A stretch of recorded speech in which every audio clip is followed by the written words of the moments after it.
The forest had no mercy for those who ran. Alara's lungs burned as she stumbled over twisted roots, her physician's bag slapping against her hip with every desperate stride. Behind her, the hunting party's torches flickered through the trees like dying stars, too close.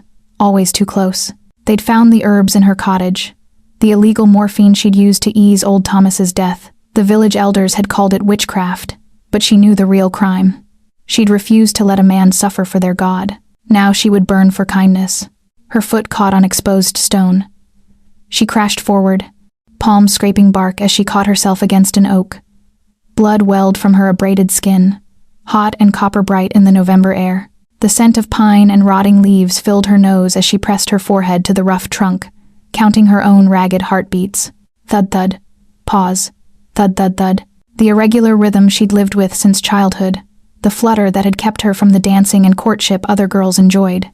The physician in Prague had called it a curiosity. Her mother had called it a weakness. Tonight, it might be her execution song. There. Movement by the old road. Alara pushed off the tree and ran. The forest deepened, moonlight fracturing through skeletal branches. Her breath came in white clouds. The November cold bit through her wool cloak, but sweat traced her spine beneath her ruined dress. She'd left everything behind: her books, her instruments, the small brass microscope her father had given her before the fever took him. All she had now was forward. The ground began to slope downward. She half ran, half slid between ancient trees until the forest abruptly ended at a clearing. Before her loomed a structure that shouldn't exist, a manor house carved from black stone, its windows dark as closed eyes. Gargoyles perched along the roofline, their mouths open in silent screams. No lights burned within. No smoke rose from its chimneys. It looked abandoned. It looked like salvation. Alara's heartbeat stuttered against her ribs as she glanced back. Torchlight bobbed between the trees, perhaps 300 yards distant. The voices had grown clearer, triumphant. They thought they had her cornered. She gathered her skirts and ran for the manor's entrance. The door stood twice her height, carved with symbols she couldn't name in the darkness. She seized the iron ring and pulled, expecting resistance, expecting locked sanctuary. Instead, the door swung inward with a whisper of oiled hinges, revealing a vast entrance hall lit by candles that burned without apparent source. Alara froze on the threshold. The flames cast dancing shadows across marble floors, veined with gold. A grand staircase curved upward into darkness, its banister carved from wood so dark it looked like petrified night. Portraits lined the walls, nobles in archaic dress, their eyes following her movement with painted intensity. The air smelled of old books and something else, something metallic and strange that made her physician's mind catalog possibilities. Iron, copper, blood. Please, she whispered to the empty hall. Anyone. I need. The door behind her slammed shut. Alara spun, her bag falling from nerveless fingers. The candles guttered, and in their dimming light, she saw him. He stood at the base of the staircase, where nothing had been a heartbeat before. Tall, perhaps 6 feet, dressed in black that seemed woven from shadow itself. His face could have been carved by a master sculptor, sharp cheekbones, a mouth both cruel and beautiful, eyes that caught the candlelight and threw it back like a cat's. But it was his stillness that struck her most. He didn't breathe, didn't shift his weight, didn't blink. He simply was, as fixed and eternal as the stone beneath her feet. Interesting, he said, his voice carrying the weight of centuries and the smoothness of silk. I was hunting when I heard your heart. I thought at first it was an injured fawn. The rhythm so irregular. Alara's hand moved instinctively to her chest, covering the treacherous organ that had always betrayed her. But then I listened more closely. He tilted his head, and the gesture held something predatory that made her blood run cold. Your heartbeat is different. Not dying, not wounded, simply unique. Outside, voices rose in anger. Fists pounded against the door. Open up. We know she's in there. Surrender the witch. The man, if he was a man, smiled. It didn't reach his eyes. It seems you've brought hunters to my door, little physician. He'd moved closer without appearing to walk, now standing only 10 feet away. This close, she could see his eyes were amber, like honey held up to firelight. Tell me, are you worth the trouble of harboring? Alara's medical training warred with her instinct to flee. She noted his pallor, the unnatural grace, the way the candlelight seemed to avoid his face, creating shadows where none should exist. Her mind supplied impossible answers, but her heart, her flawed, stuttering, heart recognized truth. "You're not human," she breathed. "No." He studied her with the focus of a scholar examining a rare specimen. "And you're not a witch. I can smell the medicines on you. The herbs and tinctures. A healer, then, fleeing those who fear what they don't understand." The pounding on the door intensified. Wood groaned under the assault. "I won't open that door for them," he continued, his voice dropping to something almost gentle. "But neither will I offer sanctuary without price. My name is Cassian Thorn, and I am the last of my house. This manor has stood for 300 years, and no mortal enters without invitation." He extended one pale hand. "So choose, physician. Will you run back to your pyre, or will you accept the shelter of a monster?" Alara's heart performed its familiar arrhythmic dance as she stared at his offered hand. Behind her, the door began to splinter. Before her, a creature from nightmare and legend waited with infinite patience. She thought of Thomas, dying in agony until she'd eased his pain. She thought of her books, burning in the village square. She thought of all the knowledge she'd never learn, all the lives she'd never save if she died tonight. Alara placed her trembling hand in Cassian Thorn's cold palm. His fingers closed around hers with surprising gentleness. The moment their skin met, the candles blazed bright as daylight, and the pounding at the door ceased. A profound silence fell over the manor, as if the building itself had taken a breath. "Wise choice," Cassian murmured. Then his thumb brushed across her racing pulse point, and his eyes darkened to something hungry and ancient. "Though I wonder if you understand what you've just agreed to." He pulled her closer, until she could feel the absence of warmth from his body, until her irregular heartbeat echoed in the space between them. "Welcome to Thornwood Manor, Alara Grant. You're safe from your hunters now." His smile showed the barest hint of elongated canines. "But I make no promises about being safe from me." The entrance hall had fallen silent as a tomb. Alara stood frozen in Cassian's grip, her hand small and warm against his marble-cold fingers. Outside, the mob had retreated, or perhaps they'd never been there at all. The candles burned steady now, their flames straight as soldiers at attention. She could hear nothing but her own erratic pulse and the whisper of her breath. He released her hand with deliberate slowness, stepping back to create space between them. The absence of his touch left her skin tingling. "They've gone," she said, surprised. Her voice worked. "How? They cannot enter without invitation. None can." Cassian moved toward a side table where a crystal decanter caught the light. His movements held a liquid grace that no human could mimic. "The wards on this place were set long before your grandfather was born. To those outside, the manor appears abandoned, forgotten. They'll remember only that they lost your trail in the forest." Alara's physician's mind struggled to reconcile the impossible. Magic, power. He poured dark liquid into 2 glasses, though his hand hesitated over the second. "There's a difference, though most mortals never live long enough to learn it." She watched him lift one glass to his lips, saw how the liquid caught the light wrong, too viscous, too dark. "Not wine." Her stomach turned as understanding crystallized. "You're a vampire." The word hung in the air between them like a verdict. Cassian lowered the glass, his amber eyes finding hers with unsettling intensity. "Yes, though I find the term reductive. I am Cassian Thorn, Lord of Thornwood, last of House Thorn, keeper of the Northern Covenant, and approximately 347 years old." He set down the glass. "I have not fed from a living human in 2 centuries. I survive on what I can hunt, what I can acquire." The careful pause told her everything about the compromises of his existence. "You should be terrified of me," he continued, his voice dropping to something darker. "You should be running for that door. Invitation or no. Instead, you're cataloging my symptoms like I'm a patient in your examination room." Alara realized she'd been staring at his hands, noting the lack of tremor, the perfect stillness that spoke of either absolute control or the absence of living processes. Heat crept up her neck. "I'm a physician," she said quietly. "Or I was training to be one. Observation is habit. In a woman? Revolutionary." But there was no mockery in his tone, only something that might have been approval. "No wonder they tried to burn you." He gestured toward the staircase. "Come, you'll want to see your accommodations before deciding whether you've chosen prison or sanctuary." Alara bent to retrieve her fallen bag, its familiar weight a comfort against the strangeness. As she straightened, candlelight caught a portrait near the stairs, a woman in 18th century dress, her dark hair piled in elaborate curls, her eyes the same amber as Cassian's. "My sister," he said, following her gaze. "Margaret, She died in 1702, 3 years after I was turned. The grief in his voice was fresh as yesterday's wound, despite the centuries. Alara touched her own heart, feeling its irregular flutter. I'm sorry. She lived a full life. Married, had children, died at 73, surrounded by grandchildren, who never knew what her brother had become. He started up the stairs without checking if she followed. That was the last time I attended a funeral in daylight. The last time I was welcomed in a church. The last time I was human. Alara climbed after him, her hand trailing along the banister.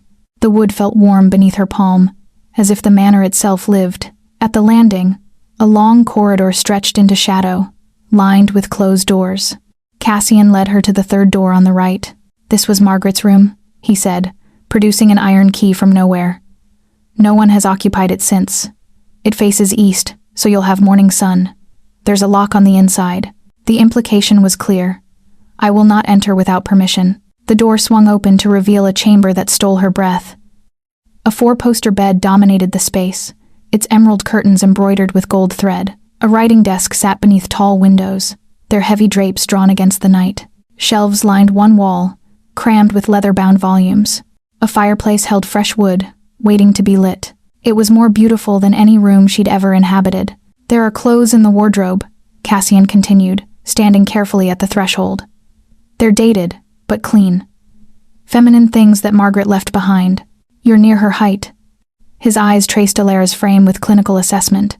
Perhaps slightly taller. You'll find washing water in the basin, though I'm afraid the plumbing is archaic. Alara stepped inside, her boots sinking into a carpet soft as moss.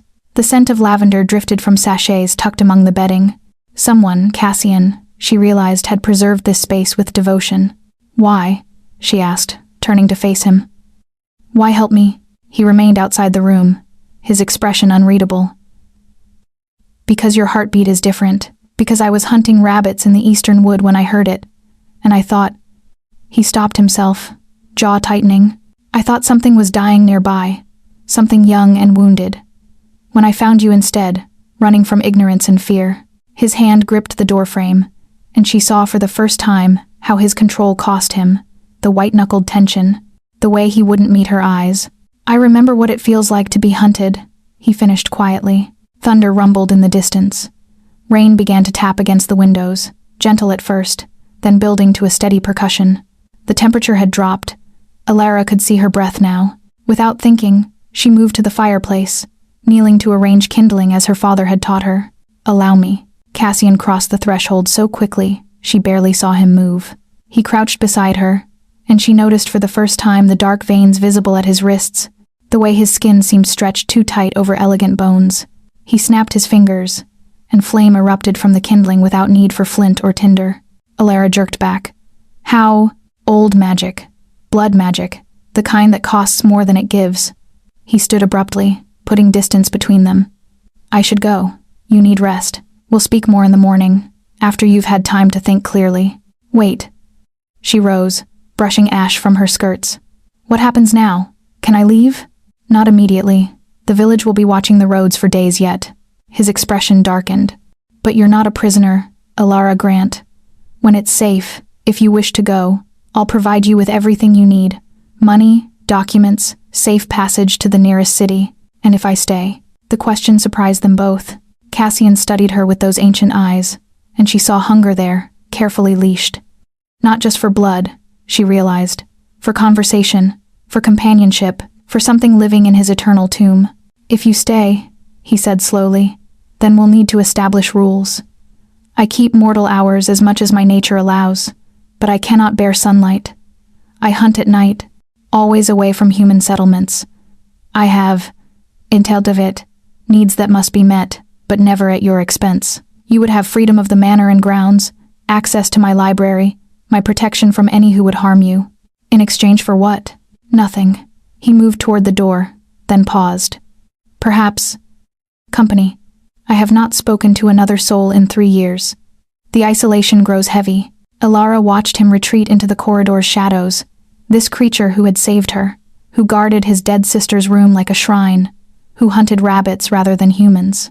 Every medical text she'd ever read screamed that he was impossible. Every fairy tale warned she was in terrible danger, but her heart, her strange, flawed heart, recognized something in him. "Cassian?" He turned, framed by candlelight. "Thank you," she said simply. "For listening. For hearing me when others heard only burning." Something cracked in his careful mask. He nodded once, sharp and quick, then vanished into the darkness with inhuman speed. Alara closed the door and slid the bolt home. The lock clicked with satisfying finality. Alone at last, she sank onto the edge of Margaret's bed and pressed both hands to her chest, feeling her treacherous heart stutter and race. Thud, thud, pause, thud, thud, thud. Different, he'd called it. Not broken, not dying, simply unique. She looked around the room at the books, the clothes, the life preserved like an insect in amber, and wondered what price Cassian Thorne had paid for his immortality. What he was still paying, alone in this manner, hunting rabbits and drinking stored blood, and clinging to his sister's memory like a lifeline. Outside, rain hammered the windows. Inside, the fire crackled its warm promise. Alara pulled off her muddy boots and began to undress, her mind already cataloging questions. How did his physiology work? What sustained him? Why had he been able to cross into sunlight once? And what had changed? Could his condition be studied? She caught herself and laughed, the sound strange in the quiet room. Even in a vampire's manner, fleeing execution, she was still a physician at heart. She just hoped that heart would keep beating long enough to find the answers. Dawn crept through the heavy curtains in pale fingers of light. Alara woke slowly, her body aching from yesterday's flight. For a moment, confusion clouded her mind. The bed too soft, the ceiling too high, the scent of lavender too strong. Then memory returned in a rush. The mob, the forest, the impossible man who'd offered sanctuary. She sat up, her heart performing its familiar arrhythmic waltz. The fire had burned to embers overnight, leaving the room cool but not cold. Someone, Cassian, it had to be, had left a tray on the writing desk. Bread, cheese, dried fruit, and a pot of tea still faintly steaming. He'd been in the room while she slept. The thought should have terrified her. Instead, Alara found herself studying the tray's placement, the careful distance maintained from the bed, the way the food was arranged with almost fussy precision. A vampire who knocked. Who kept promises. Who left breakfast with the reverence of a religious offering. She rose and dressed in one of Margaret's gowns, a simple day dress in deep burgundy that fit surprisingly well. The mirror above the wash basin showed her reflection. Tangled chestnut hair, circles under her gray eyes, skin still flushed from sleep. Human and alive, and utterly out of place in this manner of preserved memory. The tea was perfect, strong, hot, sweetened with honey. As she ate, Alara's eyes drifted to the bookshelves. Medical texts, poetry, philosophical treatises, all dating from the early 1700s. Margaret's collection. She pulled down a volume on herbalism, noting the careful annotations in the margins, a woman's handwriting that spoke of curiosity and intelligence. A knock at the door made her start. "Miss Grant, are you awake?" Cassian's voice, carefully modulated to human volume. Alara set down the book. "I am. You may enter." The door opened, and she understood immediately why he'd needed permission. Morning light streamed through the windows behind her, dividing the room into zones of gold and shadow. Cassian remained in the doorway, just beyond the sun's reach, dressed in the same black from last night. He looked tired, if such a thing were possible for the undead shadows under his eyes, a tension in his shoulders. "I trust you slept well?" Formality coated his words like frost on glass. "Better than I expected." Alara moved away from the window, creating a path of shadow. "Thank you for the breakfast, and for not eating me." A ghost of amusement crossed his face. "I told you, I don't feed from the living."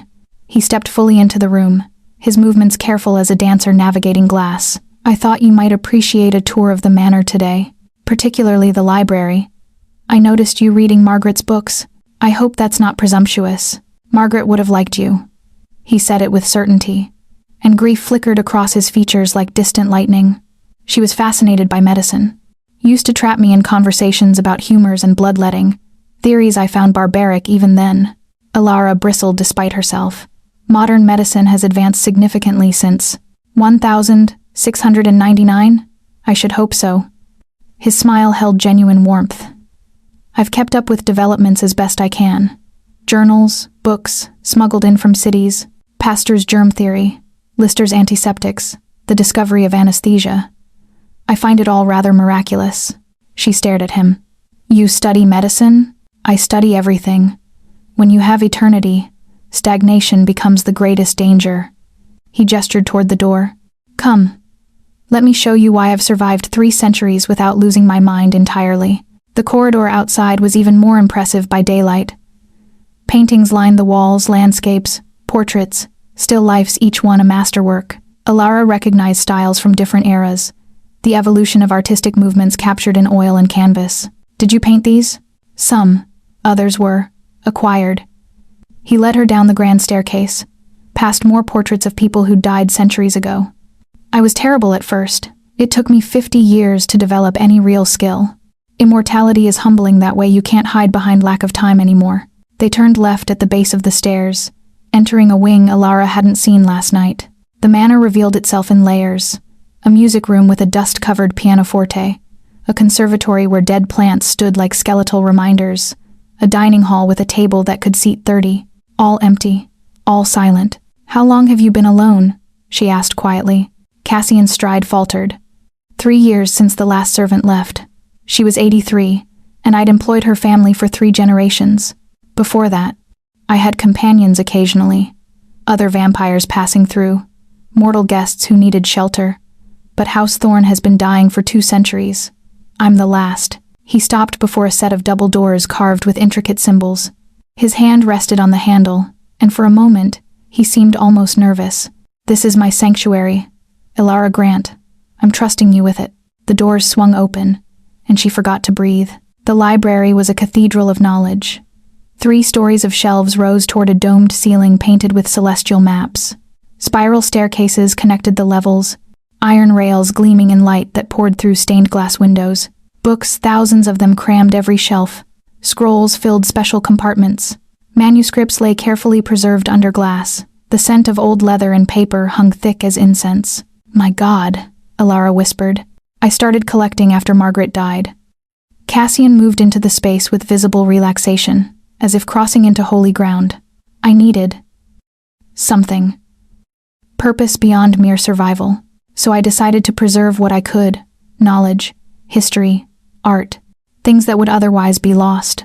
He led her to a section labeled Medical Sciences, and Alara's fingers trembled as they traced spines.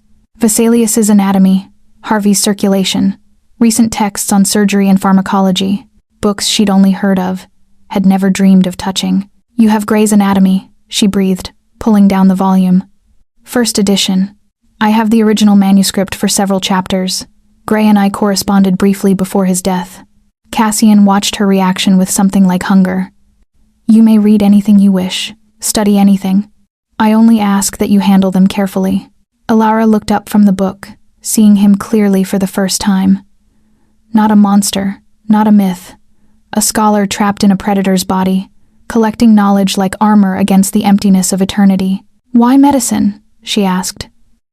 Of all things to focus on? His expression shuddered. Because I remember what it felt like to be sick, to be dying, to feel my heart slow, and my lungs fill with fluid while my family prayed, and physicians prescribed useless remedies. He turned away, examining a shelf with false interest. I was 23 when the fever came. Cholera, probably, though they called it God's judgment. Margaret nursed me for 3 days before our parents sent her away. They didn't want her infected. But you survived. No. His voice dropped to barely a whisper. I died. And then he came, the vampire who'd been stalking our village. He found me in the plague house, not quite gone, and he offered a choice. Die as planned, or live forever as something else. Alara moved closer, careful not to touch him. You chose life. I chose cowardice. Bitterness edged his words. I was afraid of the dark, the cold, the nothing that waited. So I drank his blood and became what you see now. By the time I understood the cost, Margaret was already mourning my death. He finally met her eyes, and she saw the weight he carried. 3 centuries of isolation, of watching mortals live and die, of being forever separate from the world he could no longer touch. I revealed myself to her once, 5 years after my turning. I thought she'd understand, that she'd forgive me. His laugh was hollow. She screamed, called me a devil wearing her brother's face. I had to compel her to forget, to believe I was really dead. I watched her from the shadows after that, making sure she was safe, happy. She never knew I was there. The confession hung between them, raw and bleeding. That's why you keep her room preserved, Alara said softly. Why you study medicine. You're trying to understand what you lost. Cassian's jaw tightened. I'm trying to understand what I became. If there's a cure, a reversal, some way to undo this curse. He gestured at the library. Somewhere in these books, there might be an answer. I've been searching for 200 years. Rain began to fall outside, tapping against the stained glass. The light shifted, painting colored shadows across Cassian's pale face. He looked ancient in that moment, and terribly young, and infinitely weary. Alara's heart stuttered in her chest, and she placed one hand over it instinctively. Cassian's eyes tracked the movement. Your heart, he said. It's been irregular since birth? Yes. The physicians say it's a malformation of the valves. That I'm lucky to have survived childhood. She smiled without humor. They also said I shouldn't run, shouldn't exert myself, shouldn't expect a normal life. I became a physician to prove them wrong. And yet you ran from that mob for miles. Fear is excellent motivation. His expression softened. You're not afraid now. It wasn't a question, but she answered anyway. No, I don't think I am. Thunder rumbled overhead. The library's shadows deepened, and Cassian stepped closer, until she could count the dark veins beneath his translucent skin, until she could see her own reflection in his amber eyes. You should be, he murmured. I heard your heartbeat from a quarter mile away. I can smell your blood even now. The oxygen-rich arterial flow versus the darker venous return. I know you haven't eaten enough today because your pulse is slightly tachycardic, compensating for low blood sugar. He reached out slowly, giving her time to retreat. When she didn't, his cold fingers touched her wrist, finding her pulse point. And your heart. His eyes closed. It sounds like music, imperfect, arrhythmic, but somehow more beautiful for its flaws. It makes me remember what it felt like to be alive. Alara stood frozen, her breath shallow, feeling the coolness of his touch against her racing pulse. Is that why you saved me? Because of my heart? I saved you because you deserve to live. His eyes opened, intense and honest. But yes. Your heartbeat called to me. It still does. He released her wrist and stepped back, his control reasserting itself like a door slamming shut. I should warn you, other vampires may hear it too, may be drawn to it the way I was. This arrhythmia makes you distinctive. Is that a threat? A promise. His voice hardened. I haven't maintained House Thorne's neutrality for 3 centuries by being weak.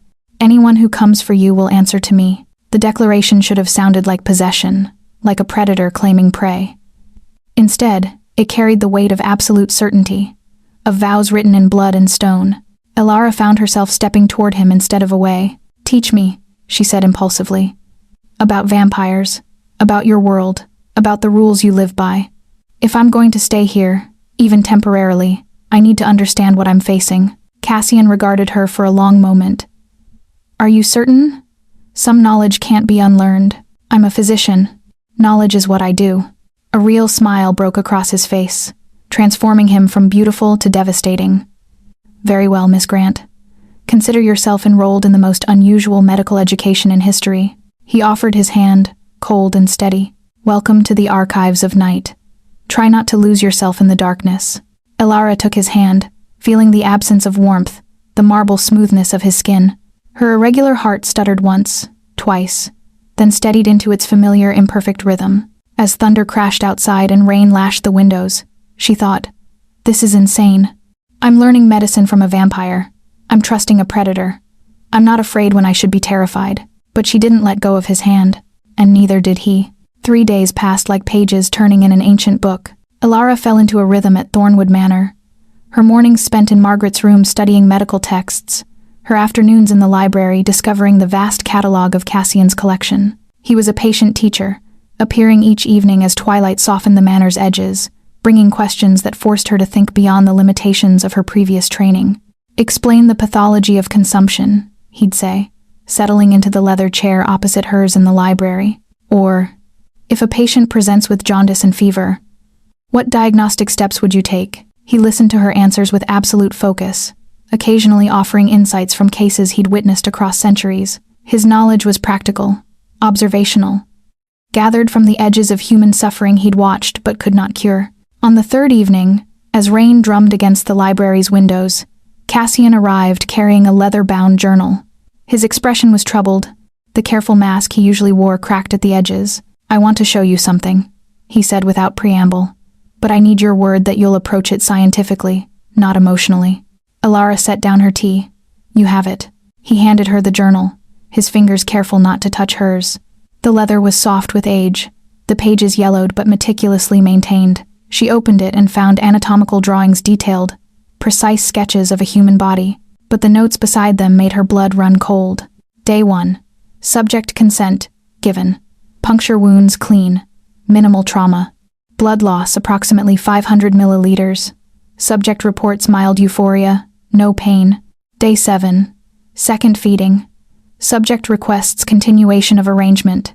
Healing accelerated, no scarring present. Day 30. Subject appears healthier than before arrangement began.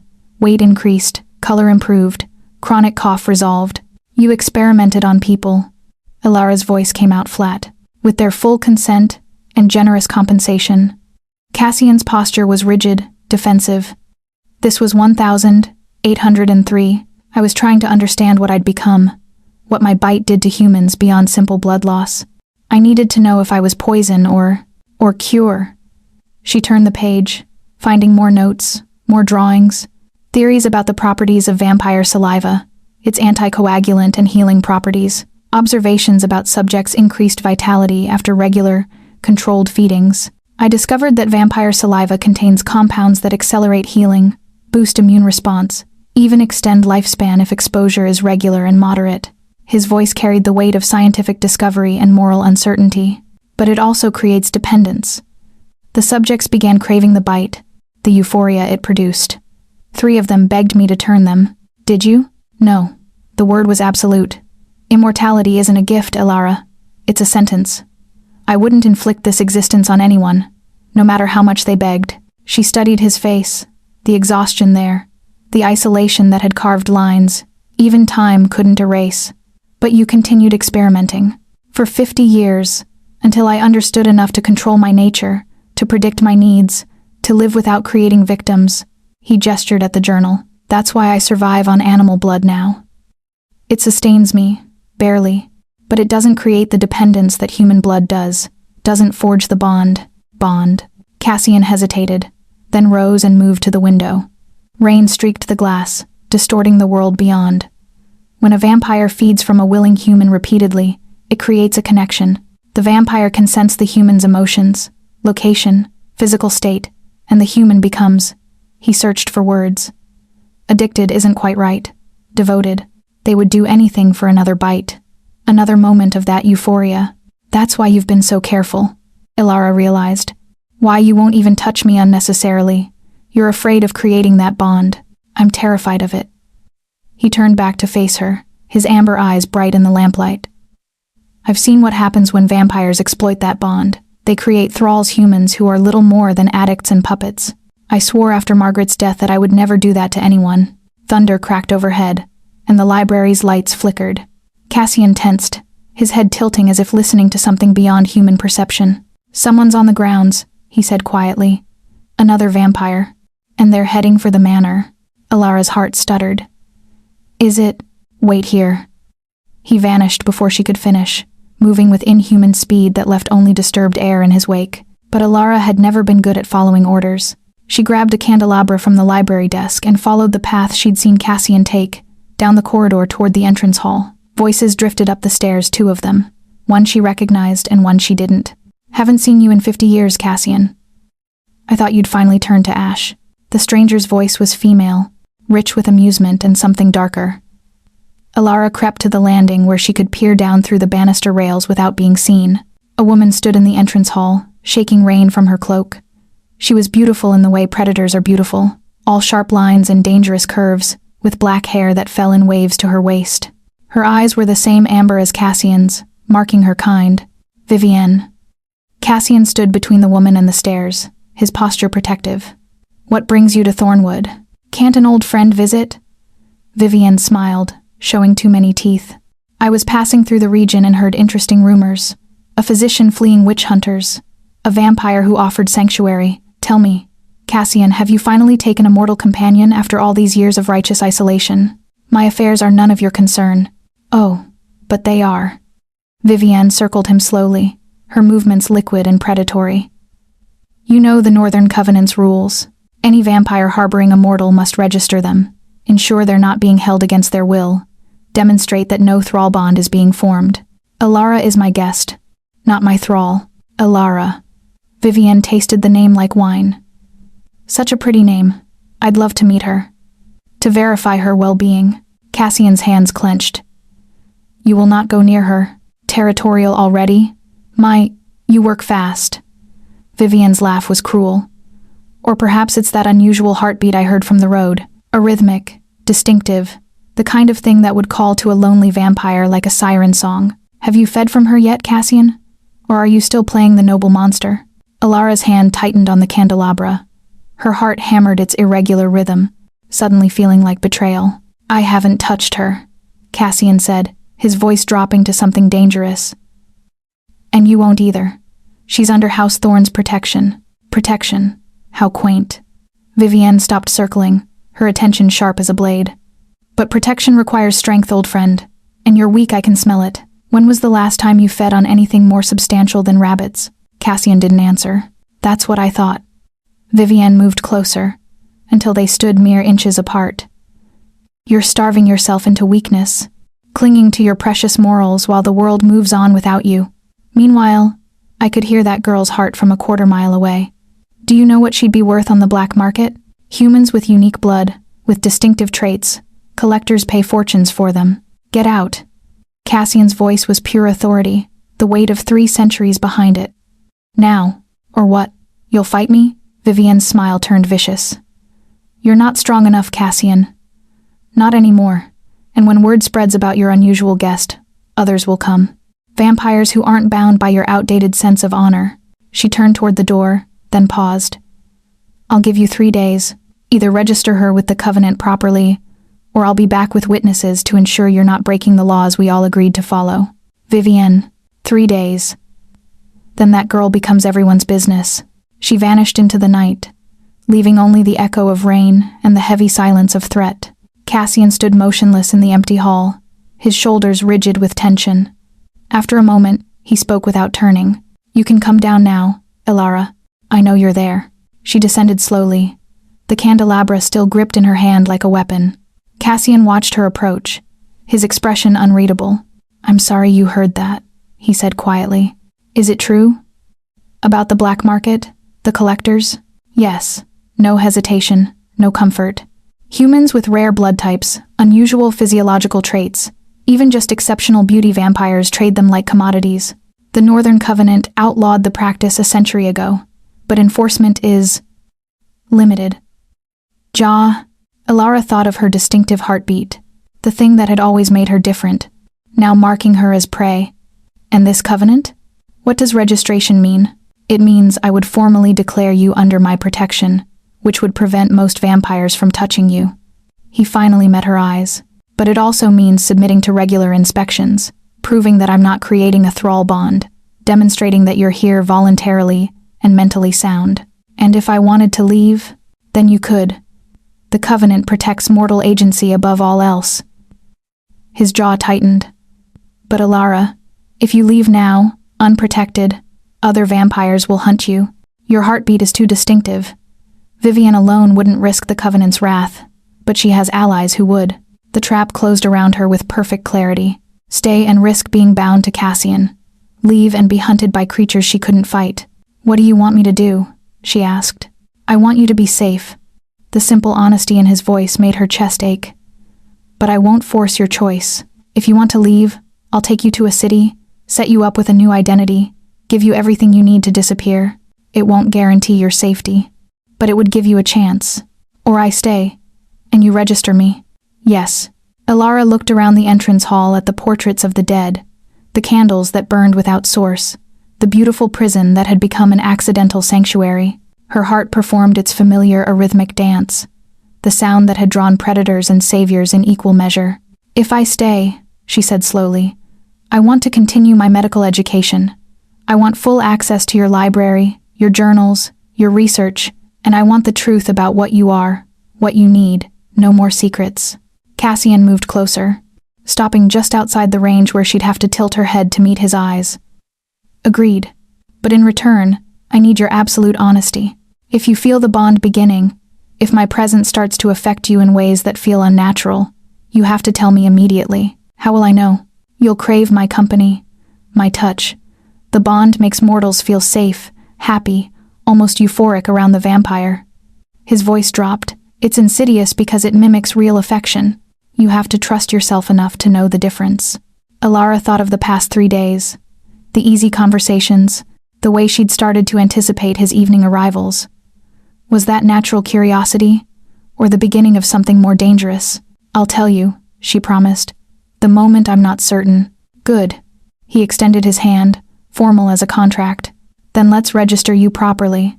Tomorrow night, I'll take you to the Covenant's representative. It will be uncomfortable. They'll ask invasive questions, test your mental state, verify your story. But once it's done, you'll have legal protection. Alara placed her hand in his, feeling the cold marble of his skin, the absolute steadiness of something that didn't need to breathe or pulse, or live in any way she understood. One more question, she said. Anything. Vivienne said you were weak. Is that true? Cassian's grip on her hand tightened fractionally. Animal blood sustains me, but it doesn't make me strong. Human blood is richer, more potent. A vampire who feeds regularly from humans is faster, stronger, heals quicker. He released her hand. But I won't compromise my principles, even for power. What if there was another way? The idea had been forming in her physician's mind since she'd read his journal. What if you could feed without creating the bond, without harming anyone? It's not possible. The euphoria, the connection, they're part of the vampire's saliva, built into the bite itself. But what if consent was truly informed?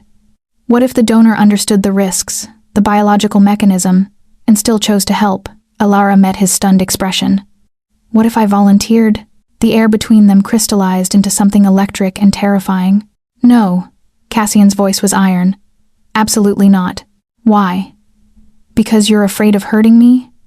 Or because you're afraid of what you might feel? Both. The admission seemed torn from him.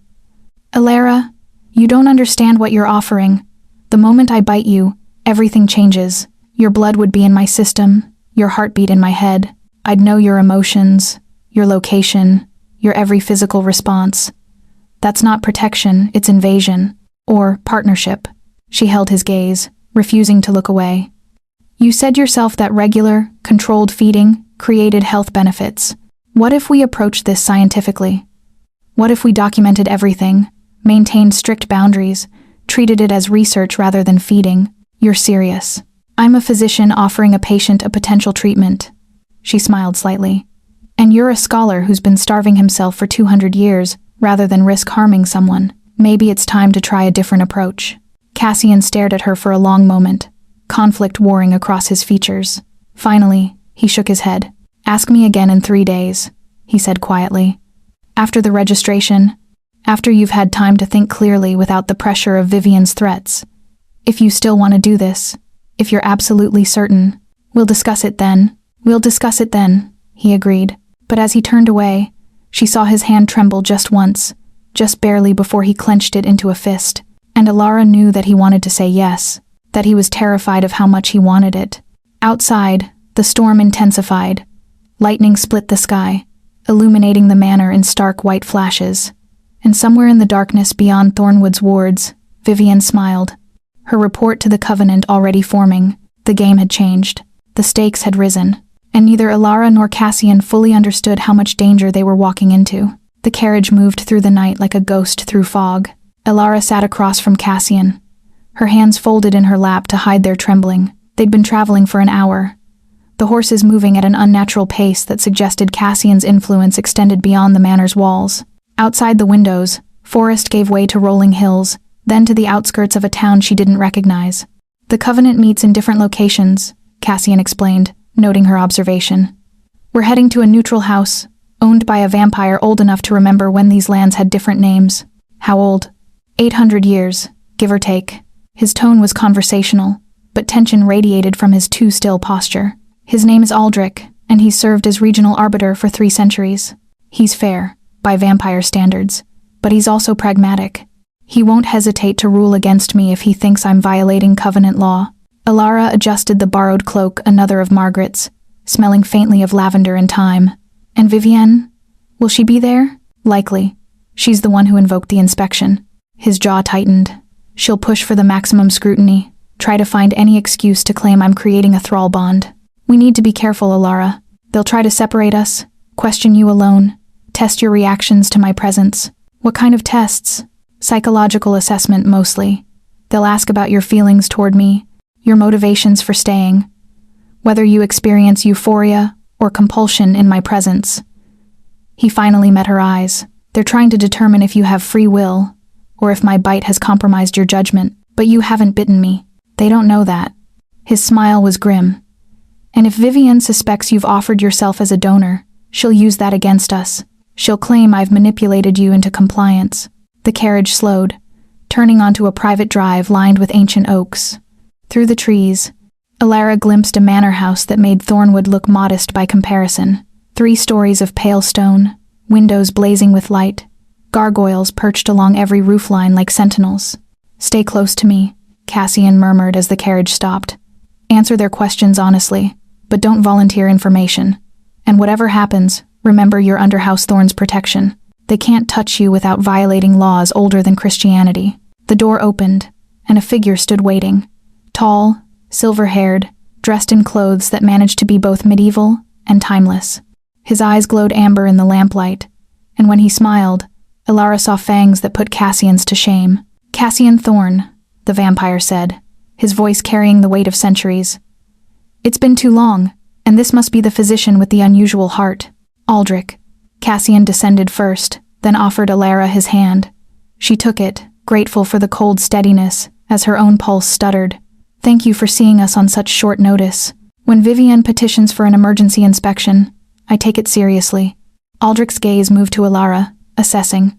"Miss Grant, I presume? Welcome to Greystone House. I hope this evening will be more pleasant than you fear." He led them inside, through an entrance hall that made her think of palaces and power. Other vampires watched from doorways and balconies, some curious, some hostile, all predatory. Alara pressed closer to Cassian instinctively, feeling his hand tighten on hers.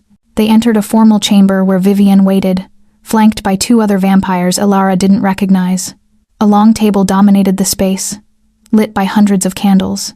Aldrich took his seat at the head, gesturing for Cassian and Alara to sit opposite Vivienne. "Let us begin," Aldrich said.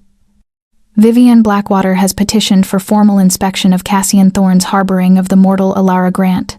The charges are possible thrall bond formation, unlawful containment, and failure to register a vulnerable human in vampire territory." "I've broken no laws," Cassian said evenly. "Then you won't object to our questions." Vivienne's smile was sharp. "Miss Grant, how long have you been residing at Thornwood Manor?" 4 days. "And did Lord Thorn invite you, or did you intrude upon his property?"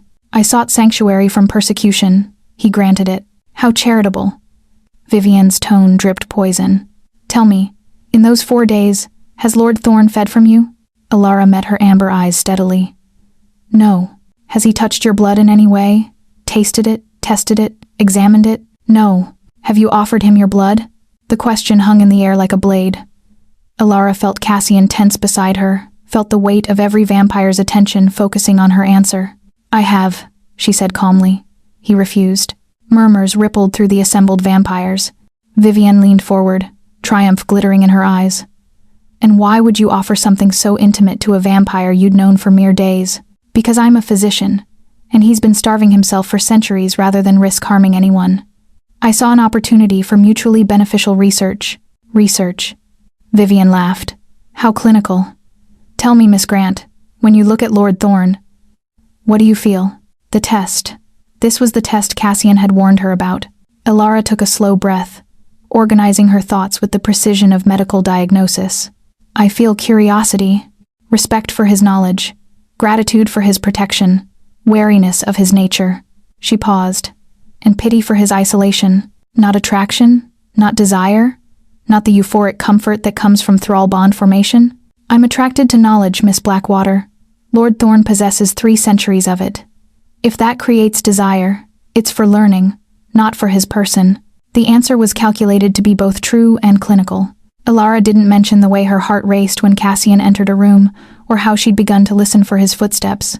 Those reactions could be natural, or they could be the bond beginning. She wasn't certain yet. Aldrich studied her for a long moment. "Miss Grant, I'm going to ask Lord Thorn to leave the room. I need to assess your mental state in his absence. If you're under any form of compulsion, it should ease when he's not present." "That's acceptable," Cassian said, though his posture screamed reluctance.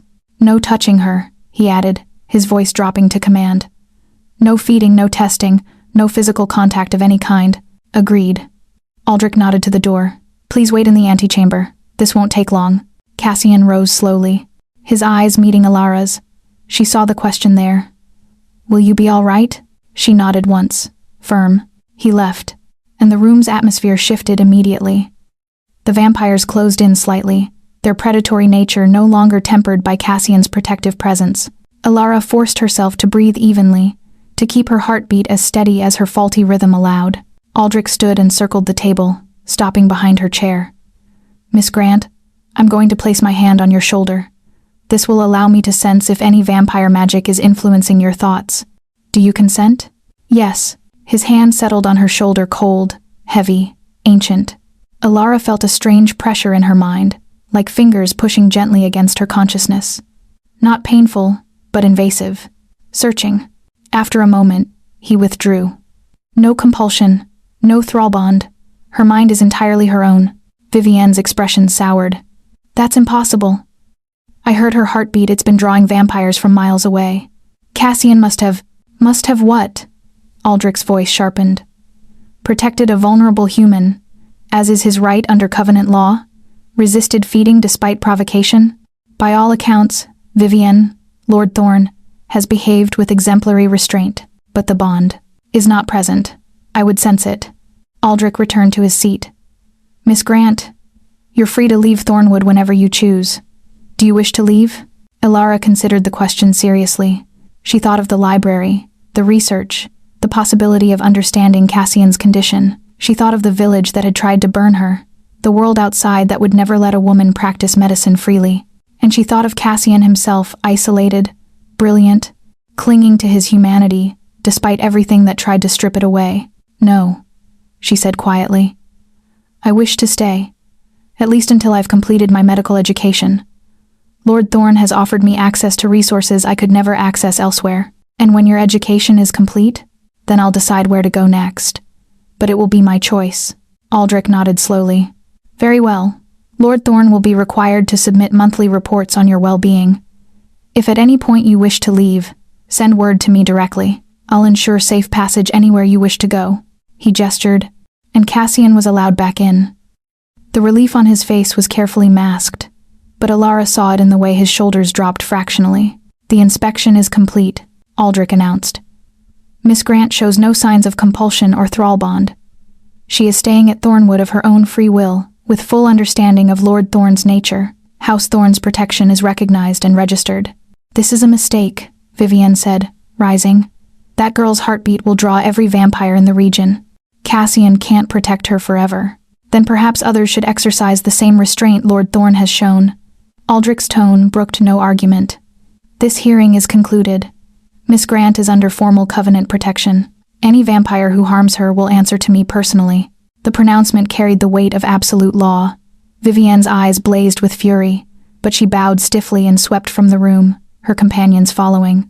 Aldrich turned to Cassian. "A word of advice, old friend. Strengthen yourself. Animal blood won't sustain you if you need to defend her against a real threat." "I know." Cassian's voice was tight. "Then do something about it. This girl has a rare mind, sharp, curious, unafraid. It would be a waste to let her die because you're too noble to accept help." The Arbiter's gaze moved to Alara. "And you, Miss Grant. Be careful what you offer. Vampires are excellent at convincing themselves that taking is the same as receiving." With that cryptic warning, he dismissed them. The carriage ride back to Thornwood was silent. Alara watched Cassian's profile in the darkness, seeing the tension that had settled into his bones. When they finally pulled up to the manor, he helped her down and immediately put distance between them. "I need to hunt," he said abruptly. "I'll be gone for several hours. Don't wait up." He vanished into the forest before she could respond. Ilara stood alone in the courtyard, the wind picking up around her, carrying the scent of coming rain. She pressed her hand to her chest, feeling her irregular heartbeat, the thing that had drawn predators and protectors, that had marked her as different since birth. And she made her decision. When Cassian returned hours later, exhausted and still hungry, he found her waiting in the library. She'd pulled down his experimental journals, his notes on feeding and consent, and the biological mechanisms of the bond. "I haven't changed my mind," she said without preamble. "I still want to help, but on my terms, with scientific rigor and clear boundaries."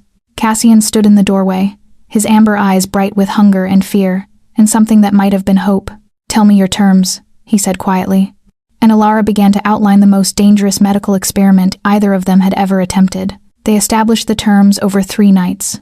Cassian insisted on protocols, safeguards, fail-safes, that would protect Ilara from both the physical and psychological effects of his bite. She countered with scientific rigor, demanding he document everything: his strength levels, his reaction times, the exact composition of his saliva before and after feeding.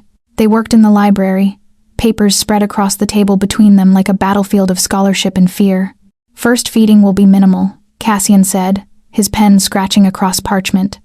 "No more than 100 milliliters. We'll monitor your recovery time, your emotional state, any signs of bond formation. And your condition?" Ilara added her own notes. "Strength, speed, healing ability. We need quantifiable measurements. I can test myself against previous baselines. I've kept records." He wouldn't meet her eyes. "But Ilara, once we begin this, there's no guarantee we can stop. If the bond forms despite precautions, then we'll document that too." She set down her pen. "Cassian, I know the risks. I've read every journal, every case study you've compiled. But I also know you're weakening yourself for an ideal that might not be sustainable. What happens when something threatens this manner? When Vivian returns with allies, and you're too weak to defend either of us? I'd die first. That's not a solution. That's suicide." She leaned forward, forcing him to look at her. "You taught me that medicine requires difficult choices. Sometimes the treatment is uncomfortable. Sometimes it comes with risks. But doing nothing is also a choice. And right now, doing nothing makes us both vulnerable." His jaw worked. "You're asking me to compromise everything I've stood for.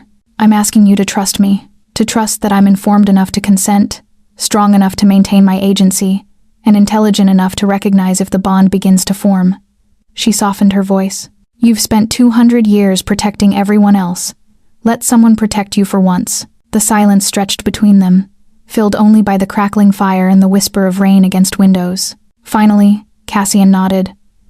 3 days from now. That gives you time to change your mind, and me time to prepare." "Prepare how?" "Fast. The hungrier I am, the more potent the bite, the stronger the risk of bond formation. If I'm well-fed going in, I'll have more control." His expression twisted with self-loathing. "I'll hunt. Larger game deer, maybe a bear if I can find one. Anything to take the edge off." Ilara wanted to touch his hand, to offer comfort, but they'd agreed. No unnecessary physical contact until after the first feeding. Too much risk of confusing natural affection with bond formation. "I'll fast the day before," she said. "Lower blood sugar will reduce the euphoric response." "No." His response was sharp. "You'll eat normally. I need you healthy, strong. If you feel faint or weak, we stop immediately." They finalized the details: time, location, duration, emergency protocols, if something went wrong. By the time they finished, dawn was painting the windows gold. Cassian rose to leave, to retreat to whatever dark corner of the manor he used to escape sunlight. But at the door, he paused. "Thank you," he said quietly. "Even if this is a mistake, even if it costs us both, thank you for seeing me as something worth saving." Then he was gone, leaving Ilara alone with their dangerous plan and the 3-day countdown. The nights that followed were the longest of her life. Ilara threw herself into preparation, reviewing every medical text on blood loss, wound healing, psychological trauma. She practiced meditation techniques, trying to establish a baseline emotional state she could compare against post-feeding. She wrote letters she might never send, to physicians who might never believe her, documenting her observations of an impossible creature who drank blood and read poetry and grieved his humanity. Cassian avoided her, presumably hunting. She heard him return each morning, his footsteps too quiet to be human. Once, she found a deer carcass at the forest edge, drained and carefully placed where she'd see it proof he was keeping his word, strengthening himself without touching human blood. On the third night, as twilight bled into darkness, she found him waiting in the library. He'd changed into simpler clothes, black shirt, dark trousers, nothing that blood would ruin. His hair was tied back, revealing the sharp architecture of his face. He looked simultaneously exhausted and thrumming with suppressed energy, like a violin string wound too tight. "Are you certain?" he asked without preamble. "Are you?" "No." Brutal honesty. "But I'll do it anyway because you're right. Weakness is its own danger." Alara moved to the chair they'd designated one of the library's wingbacks, positioned near the fire for warmth and light. Her medical bag sat on the nearby table, stocked with bandages, antiseptic, sutures if needed. She'd dressed in an old gown of Margaret's, something she wouldn't mourn if it was ruined. Cassian approached slowly, each step measured. He knelt beside the chair, positioning himself below her eye level, a gesture of submission that made her chest ache. "Your wrist or your throat," he said quietly. "Wrist is safer, easier to control blood flow.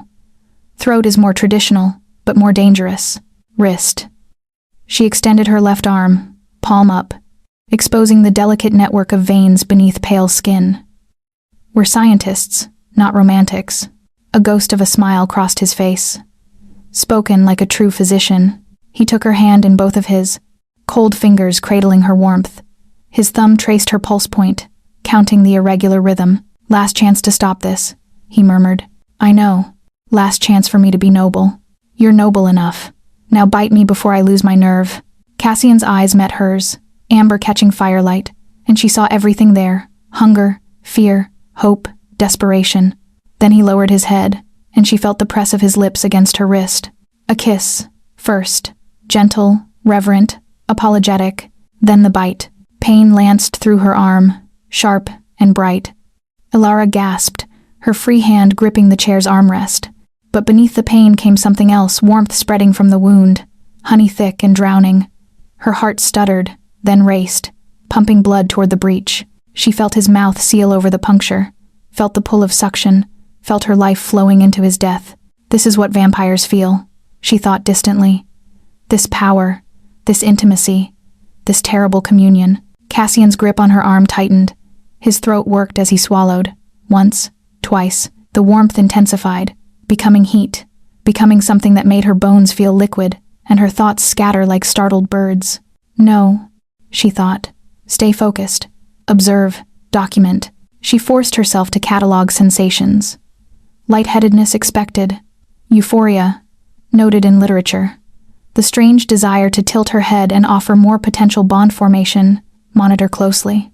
Her heart's arrhythmic pattern seemed almost musical now, a syncopated rhythm that matched some internal beat she'd never heard before. After what felt like eternity, and an instant, Cassian pulled back. Blood marked his lips, dark and glistening. His eyes had gone molten, more amber than brown, inhuman and beautiful and terrifying. "Enough," he rasped. "That's enough." But he didn't release her wrist. His thumb pressed against the wound, and she felt heat not from her blood, but from him, from his saliva sealing the puncture, the vampire's healing property, the thing that prevented victims from bleeding out, that made the bite survivable. When he finally pulled his hand away, only 2 neat puncture marks remained, already beginning to close. Alara stared at them, these tiny doorways between life and death, between mortality and something else entirely. "How do you feel?" Cassian's voice was strained. She took inventory. Lightheaded, yes, but not dangerously so. The euphoria was fading, replaced by exhaustion and a strange, satisfied warmth. Like finishing a good meal, or completing difficult work. Or, she caught herself, was that the bond, or natural endorphins? "Monitor closely." "Tired," she said honestly, "but not compromised. My thoughts are clear. I don't feel compelled toward you beyond normal curiosity." Cassian rose abruptly, putting the length of the room between them. His hands shook the first time she'd seen him lose that marble control. "I need to go," he said. "Now. Before what?" He turned, and she saw his face fully for the first time. Color had returned to his cheeks, faint but present. His eyes burned brighter. He looked younger, healthier, more human. He looked hungry. Before I forget that you're a person and remember only that you're food. The words came out like broken glass. Your blood. Elara, I've never tasted anything like it. The way your heart beats, irregular and unique. It's like a signature written in copper and life. I want more. I want to drain you dry and keep you forever in that perfect moment of giving. But you won't. No. He closed his eyes. But not because I'm strong. Because you trusted me, and I'd rather die than betray that trust. Elara stood carefully, testing her balance. Stable enough. She moved to the table where she'd laid out their documentation and began making notes. First feeding complete. Approximately 100 milliliters blood loss. Subject. Thorn. C. Displayed increased coloration, improved vitality, heightened emotional response. Subject. Grant. E. Experienced expected lightheadedness, moderate euphoria, no obvious signs of compulsion or bond formation. Recommend monitoring for 72 hours before second feeding. What are you doing? Cassian's voice came from across the room. Documenting.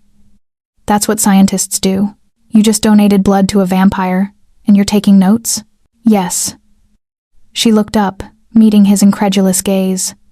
Because this matters. Because understanding this could save others in your position, or mine, because knowledge is how we survive things that should kill us. Cassian stared at her for a long moment, then laughed a real laugh. Surprised and warm, and more alive than she'd ever heard from him. You're extraordinary, he said. Terrifying and extraordinary. So are you. She set down her pen. Now go, hunt, rest, whatever you need to do.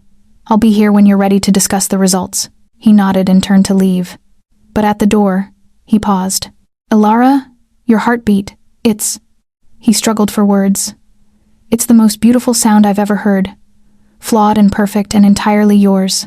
I'll hear it in my mind until the day I finally turn to dust.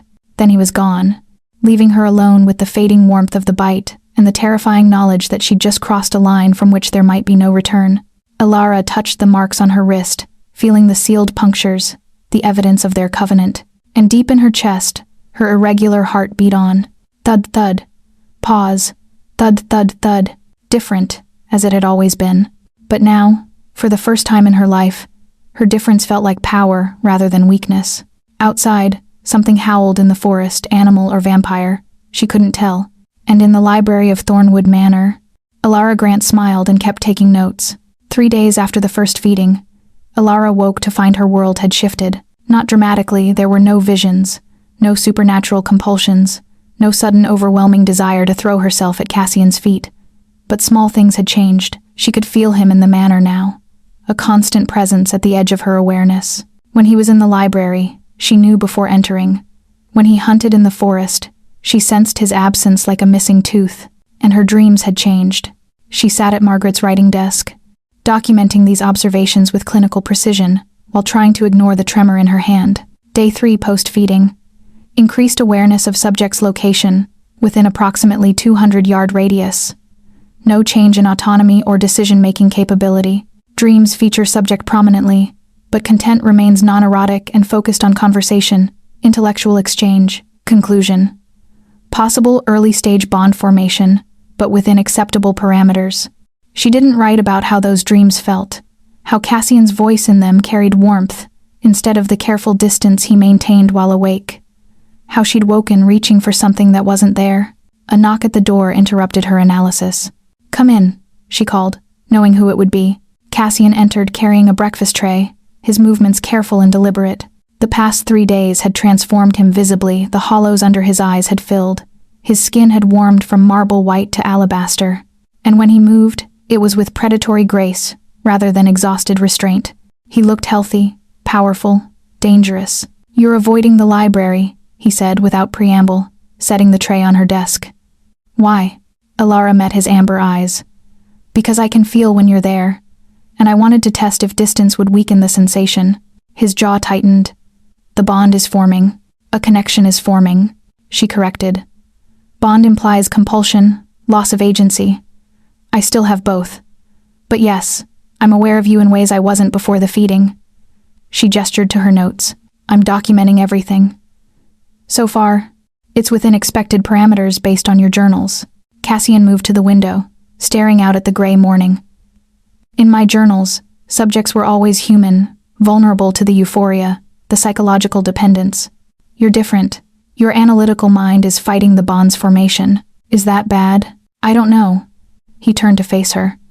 Most vampires would say yes, a partial bond is unstable, difficult to maintain. But I think, he hesitated, I think it might be exactly what we need, connection without possession. Ilara rose and crossed to him, testing her own reactions. Standing this close, she felt warmth, comfort, safety, the sense of rightness that the bond supposedly created, but underneath, her physician's mind remained clear, cataloging his pallor around the edges, the way his hands stayed carefully at his sides. You need to feed again, she observed. 3 days isn't sustainable for your recovery. I can hunt. Animal blood won't rebuild what you've lost over centuries. She held up her wrist, where the faint scars of his bite had faded to silver. This is what we agreed to. Regular, measured feeding. Not starvation punctuated by single drops. Ilara, if we continue this, the bond will strengthen. Eventually, you might not be able to distinguish your own desires from its influence. Then we'll stop before that happens. She took his cold hand in hers, feeling the way his fingers trembled at the contact. But right now, you're strong enough to defend this manor, to defend me. That wasn't true a week ago. Cassian's eyes closed. You're too practical for your own good. I'm a physician. Pragmatism is required. She squeezed his hand once, then released it. Same protocol as before. Library. Tonight. After sunset. Unless you have objections? Countless objections. All of them overruled by the fact that you're right. He opened his eyes, and she saw fear there, carefully controlled. But Ilara, promise me something. What? If you ever feel like the bond is compromising your judgment, if you look at me and see only what I want you to see, rather than what I am, promise you'll tell me. Even if the bond makes you want to hide it. The weight of that request settled over her. He was asking her to betray herself, to save herself, to trust her future judgment over her present choice. I promise, she said quietly. And you promise the same. If you think I'm losing myself, you stop, no matter what I say. Agreed. They stood in the morning light, two people bound by blood and science, and something neither was ready to name. I should go, Cassian said. Sunlight makes me uncomfortable, even in direct exposure. But he didn't move. He stayed there, watching her with ancient eyes that held too many emotions to parse. Thank you, he said finally, for choosing this, for choosing me, even knowing what I am. Then he left before she could respond. Ilara returned to her notes, but her hand shook too much to write clearly. The bond, she told herself. Just the bond's influence, creating false intimacy. Nothing to do with the way her heart had stuttered when he'd said choosing me. Nothing at all. The second feeding went more smoothly. They'd learned from the first Cassian fasted for only 6 hours this time, keeping his hunger controlled. Ilara ate a full meal beforehand, keeping her blood sugar stable. They established a signal. She would tap his shoulder when she felt lightheaded, giving him time to stop before she lost consciousness. When his teeth pierced her wrist, the pain was less shocking, almost familiar. The warmth spread through her like wine, making her thoughts soft and her body pliant. But her physician's mind stayed active, noting, less euphoria this time, tolerance building, good sign. Cassian pulled back exactly at the 2-minute mark, his control absolute. He sealed the wound with his saliva, then immediately crossed to the far side of the library, putting furniture between them. How do you feel? His voice was strained. Stable, clear-headed. She flexed her hand, testing. Your control is improving, because I know what to expect now. Your blood, your heartbeat, I understand their pattern. He wouldn't look at her. It's easier when it's not a complete surprise to my senses. Over the following week, they settled into a routine. Feeding every 3 days, precisely measured, meticulously documented. Between feedings, they worked together in the library, Ilara studying medicine, Cassian teaching her from his centuries of observation. They discussed cases, debated treatments, argued over theories with the passion of scholars who'd finally found intellectual equals. And slowly, inevitably, the bond deepened. Ilara could feel Cassian's emotions now, when they were close, not thoughts, but general states. His contentment when they worked side by side, his hunger as the days between feedings stretched, his carefully controlled desire that had nothing to do with blood and everything to do with her. That last part terrified her more than any vampire could, because she felt it too. The way her pulse quickened when he entered a room. The way she found excuses to stand near him, to let their hands brush when passing books. The way she'd begun to crave not just his teaching, but his presence, his voice, the cold comfort of his steadiness. Is this the bond? Or is this me? The question haunted her. On the 14th night after their covenant began, Cassian found her in the library long after midnight, surrounded by his journals on bond formation. Looking for answers? He asked softly. Looking for certainty. She didn't look up. How do I know if what I'm feeling is real, Cassian? How do I know I'm not just a puppet dancing to biological imperatives? He sat across from her, careful to maintain distance. You want the truth? Always. You don't know. You can't know. The bond mimics real affection so perfectly that even I can't tell the difference anymore.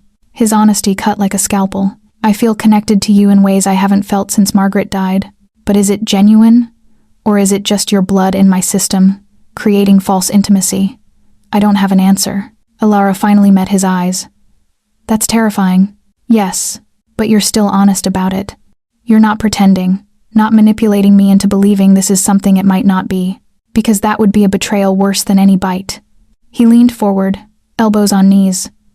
Alara, I'm 300 years old. I've seen humans fall in love, watched them build lives together, envied them their certainty, but I've also seen the bond turn people into hollow shells, addicted to the vampire's presence, willing to die for another moment of euphoria. And you think that's what's happening to me? I think we're in dangerous territory. You've maintained your autonomy better than anyone in my journals. But we're also spending hours together every day, feeding regularly, building intimacy that might be half real and half manufactured. He rubbed his face, a gesture of exhaustion. I don't want to be the vampire who stole your future, because you couldn't tell where biology ended and choice began. Alara closed the journal, decision crystallizing. Then we test it. How? We stop. No feeding for 2 weeks. We stay apart, different wings of the manor. Minimal contact. If these feelings are purely bond-driven, they should fade with time and distance. She forced herself to sound clinical, even as her heart protested the plan. If they remain, if I still find myself drawn to you without the reinforcement of regular feeding, then we'll know it's real, Cassian finished. Or at least more real than not. Exactly. He studied her for a long moment, conflict playing across his features. 2 weeks without feeding will weaken me again. Not to previous levels, but enough to be noticeable. I know. But we need to know the truth more than you need to be strong. Spoken like someone who's never been hunted. But he said it gently, without accusation. All right. 2 weeks. Starting tomorrow. We'll communicate through notes if necessary, but no direct interaction. Agreed. Neither of them moved.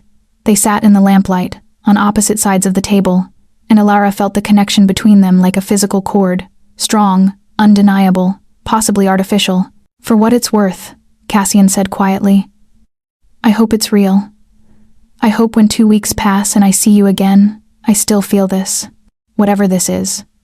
Because real or not, Alara, you've become the first thing that's made 300 years of isolation seem bearable. He left before she could respond, vanishing into the manor's shadows, and Alara sat alone in the library, touching the healed marks on her wrist, wondering if she'd just made the most rational or the most heartbreaking decision of her life. Outside, clouds covered the moon, and in the darkness, something watched Thornwood Manor with hungry, patient eyes. Vivian had not forgotten, and she was not alone. The first 3 days of separation were merely difficult. Alara kept to the east wing, throwing herself into study. She read every medical text in Margaret's collection, took meticulous notes, practiced suturing techniques on pillows until her fingers cramped. The awareness of Cassian's presence remained a constant hum at the edge of her consciousness, but it didn't overwhelm her thoughts. This is manageable, she wrote in her journal. Distance does not equal suffering. The bond's influence is real but not absolute. By day 5, she began to doubt. The awareness had sharpened into something closer to ache. She found herself standing at windows facing the west wing, where Cassian had retreated. She slept poorly, waking from dreams of conversations they weren't having, reaching for a presence that deliberately stayed away. Withdrawal symptoms, she documented with shaking hand. Psychological craving for subject's proximity, Cannot determine if this indicates bond dependence or natural grief over interrupted companionship. Day 7 broke her pride. Alara found herself outside the library at midnight, knowing Cassian would be there, knowing she'd promised to stay away. Her hand rested on the door handle. One turn, one step, and the ache would ease. She could see him, talk to him, pretend the separation had been enough to prove whatever needed proving. But instead, she wrote a note and slid it under the door. I miss you. I hate that I can't tell if that's real or manufactured. But I miss you. On the other side of the door, Cassian read those words and pressed his forehead to the wood, his cold breath fogging the polish. He wrote back, sliding his response under, I miss you too. 7 more days. We can survive 7 more days.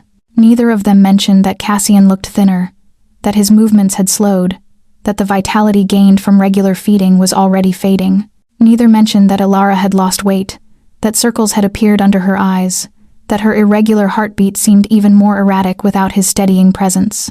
They were killing themselves for certainty, and neither was willing to stop. Day 9 brought unexpected danger. Alara was in Margaret's room, reading by candlelight, when she felt a wrongness in the manor's atmosphere. Not Cassian's presence, but something else. Multiple someones, circling the property like wolves around a sheepfold. She moved to the window and saw them. Figures in the darkness, too graceful to be human, too many to be coincidence. 6 at least, moving with predatory coordination. Vampires. And they were testing the manor's wards. Alara grabbed the emergency bell. Cassian had installed a pull cord that rang throughout the house. She yanked it 3 times, their signal for danger, then locked herself in the room as instructed. Within seconds, she felt Cassian moving through the manor at inhuman speed. Then his voice, barely controlled, through the door. Stay inside. Don't open this door for anyone but me. Do you understand? What's happening? Vivian brought friends. More than I anticipated. A pause. This is going to be bad, Alara. If I tell you to run, I'm not leaving you. Then pray the wards hold. His footsteps retreated, and Alara pressed her ear to the door, listening to the sounds of confrontation below. Cassian Thorne. Vivian's voice, amplified to Carrie. Come out and face your judgment. You violated covenant law by harboring an unregistered vessel. She's registered, Cassian called back. Aldrich himself approved it. Aldrich is a fool blinded by nostalgia. The Northern Covenant has been overruled by the Grand Council. That girl is too valuable to remain in one vampire's possession. Alara's blood ran cold. The Grand Council, she'd read about them in Cassian's journals. The oldest vampires, the ruling body that governed all others. If they'd taken interest in her irregular heart, she's not a possession, Cassian snarled. She's under House Thorne's protection. House Thorne is dead, Vivian replied. You're just too stubborn to accept it. Stand aside, or we'll remove you and take her anyway. Silence. Then Cassian's voice, cold and ancient, and absolutely terrifying. I am Lord of Thornwood, last of House Thorne, keeper of the Northern Covenant, and you will not pass this threshold while I still exist. Test me if you dare. The attack came suddenly, a concussion of power that made the manor shake. Alara stumbled, gripping the bedpost for balance. Glass shattered somewhere below, wood splintered, and beneath it all, she heard fighting the wet sounds of impact, the hiss of vampires moving faster than human eyes could track. Cassian was outnumbered, 6-1. Cassian was weakened from 2 weeks without proper feeding. Cassian was going to die protecting her. No. Alara grabbed her medical bag and moved to the door. She knew what needed to be done. Knew it violated their separation, their experiment, every carefully constructed boundary they'd established. But knowledge didn't matter if Cassian turned to ash before dawn. She opened the door and ran. The entrance hall was a battlefield.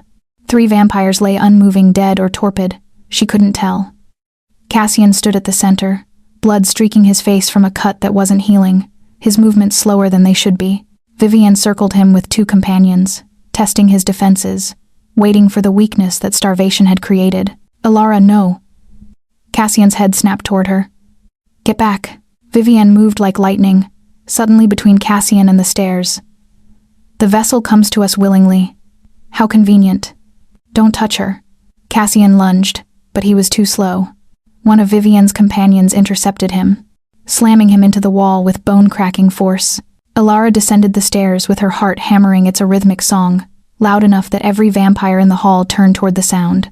I hear it, one breathed. God, I hear it. Like music. Defective. Another whispered. Broken and perfect. Worth a fortune. Vivian finished, her smile vicious. Alara reached the bottom step and stopped, facing them with a physician's calm. I'm not a thing to be bought or sold. I'm under Lord Thorne's protection, registered with the Covenant. And if you touch me, you're declaring war on more than just one manor. Empty threats from a mortal. Vivian started toward her. Are they? Alara pulled a scalpel from her bag with steady hands. Because I've studied vampire physiology extensively over the past month. I know your weaknesses. I know where your hearts sit in your chests. Slightly left of human position. I know silver doesn't kill you, but it burns and scars. I know beheading works, but only if done completely. She pressed the scalpel to her own throat. And I know that if I open my carotid artery right now, in this hall, my unique blood will be wasted on the floor while you fight over the scraps. None of you will profit. None of you will taste the broken music you're all craving. The vampires froze. You're bluffing, Vivian said, but uncertainty flickered in her eyes. I'm a physician, Alara replied calmly. I know exactly how to cut to make it quick, and I'd rather die by my own hand than be sold like livestock. She met Cassian's horrified gaze. I'm sorry, but you taught me that sometimes the best treatment is the one your patient doesn't want. She pressed the blade harder, feeling it bite skin. Blood welled, a single drop that carried her distinctive scent into the air. Every vampire in the hall inhaled sharply. Wait. Vivian held up a hand to her companions. Just wait. Then leave, Alara said. All of you. Report back to your Grand Council that Lord Thorne's vessel is protected by her own will and her own blade. Tell them that forcing this will result in permanent loss of a valuable commodity. They'll send more, Vivian warned. More than 6. More than you can threaten away. Then we'll deal with that when it comes. Alara's hand didn't waver. But tonight, you leave. Now, the standoff stretched, tension crackling like electricity. Then Vivian laughed sharp, bitter, impressed. You're wasted on him, little physician. You should have been a vampire yourself. She gestured to her companions. We leave. But mark my words, Cassian, they will send more. And next time, they'll send someone even you can't fight. They vanished into the night, faster than thought, leaving only destruction and the two of them standing in the wreckage. Alara lowered the scalpel, her hand finally shaking. The small cut on her throat stung, blood trickling down to stain Margaret's dress. Cassian crossed the distance between them in a heartbeat, pulling her into his arms with desperate intensity. He was cold, shaking, wounded, but his grip was absolute. Don't ever do that again, he breathed into her hair. Don't ever risk yourself like that. I can't lose you. Alara pressed her face to his chest, hearing no heartbeat, feeling no warmth, but finding comfort anyway. You're bleeding. I need you safe. That's all I need. But they both knew it was a lie. He needed blood. Human blood. Hers. And their 2-week experiment had just become impossible to complete. Alara pulled back enough to meet his eyes. Feed. Now. Before you collapse. The separation is over. She offered her wrist. We tried. We tested. And what we learned is that I'd rather die than let you face this alone. Maybe that's the bond talking. Maybe it's me. But either way, it's true. Cassian stared at her wrist, at the veins visible beneath skin, at the pulse that beat its irregular song. She saw him struggling hunger versus honor, need versus fear. Please, she whispered. Let me help you heal. He took her wrist with trembling hands, bent his head, and bit. The pain was familiar now, almost welcome. The warmth spread through her like coming home, and as Cassian drank, she felt the bond snap back into place stronger than before, deeper than before, impossible to ignore or deny. She felt his relief, his hunger, his desperate gratitude. Felt the way her blood strengthened him, healed him, brought him back from the edge of destruction. And she felt something else. His fear that this bond, this connection, would consume her entirely. I know, she thought at him, not sure if he could hear. I know this is dangerous, but I choose it anyway. I choose you. Cassian pulled back, the wound already sealing. He looked healthier already, color returning, cuts healing, strength rebuilding. But his expression was anguished. The separation proved nothing, he said hoarsely. Except that we can't survive apart anymore. Maybe that was the answer, Alara replied. Maybe some bonds aren't meant to be broken. Maybe some connections, manufactured or not, become real through choosing them repeatedly. She touched his face, cold and beautiful, and hers in ways that terrified them both. "What do we do now?" she asked. Cassian pulled her close again, his lips brushing her forehead. "We prepare. Because Vivian was right, they'll send more. Someone I can't defeat, even at full strength. Then we find another way. There is no other way. The Grand Council wants you. If not as my vessel, then as someone else's. Your heartbeat, your blood, you're too valuable to them." Alara's mind raced, cataloging options, considering alternatives. Then, inspiration struck terrible, impossible, perfect. "There's one way," she said slowly. "One way they couldn't claim me." Cassian went very still. "No, if I became vampire myself." "Absolutely not. Then I'd have autonomy under Covenant law. They couldn't take me, couldn't sell me, couldn't." "Alara, no." He gripped her shoulders. "I told you before, immortality isn't a gift. It's a sentence. I wouldn't condemn you to this existence, even if it was my choice, especially if it was your choice, because that choice might be influenced by the bond, and I'd never know if you truly wanted it, or if my bite made you think you wanted it." His voice broke. "I've been alone for 300 years.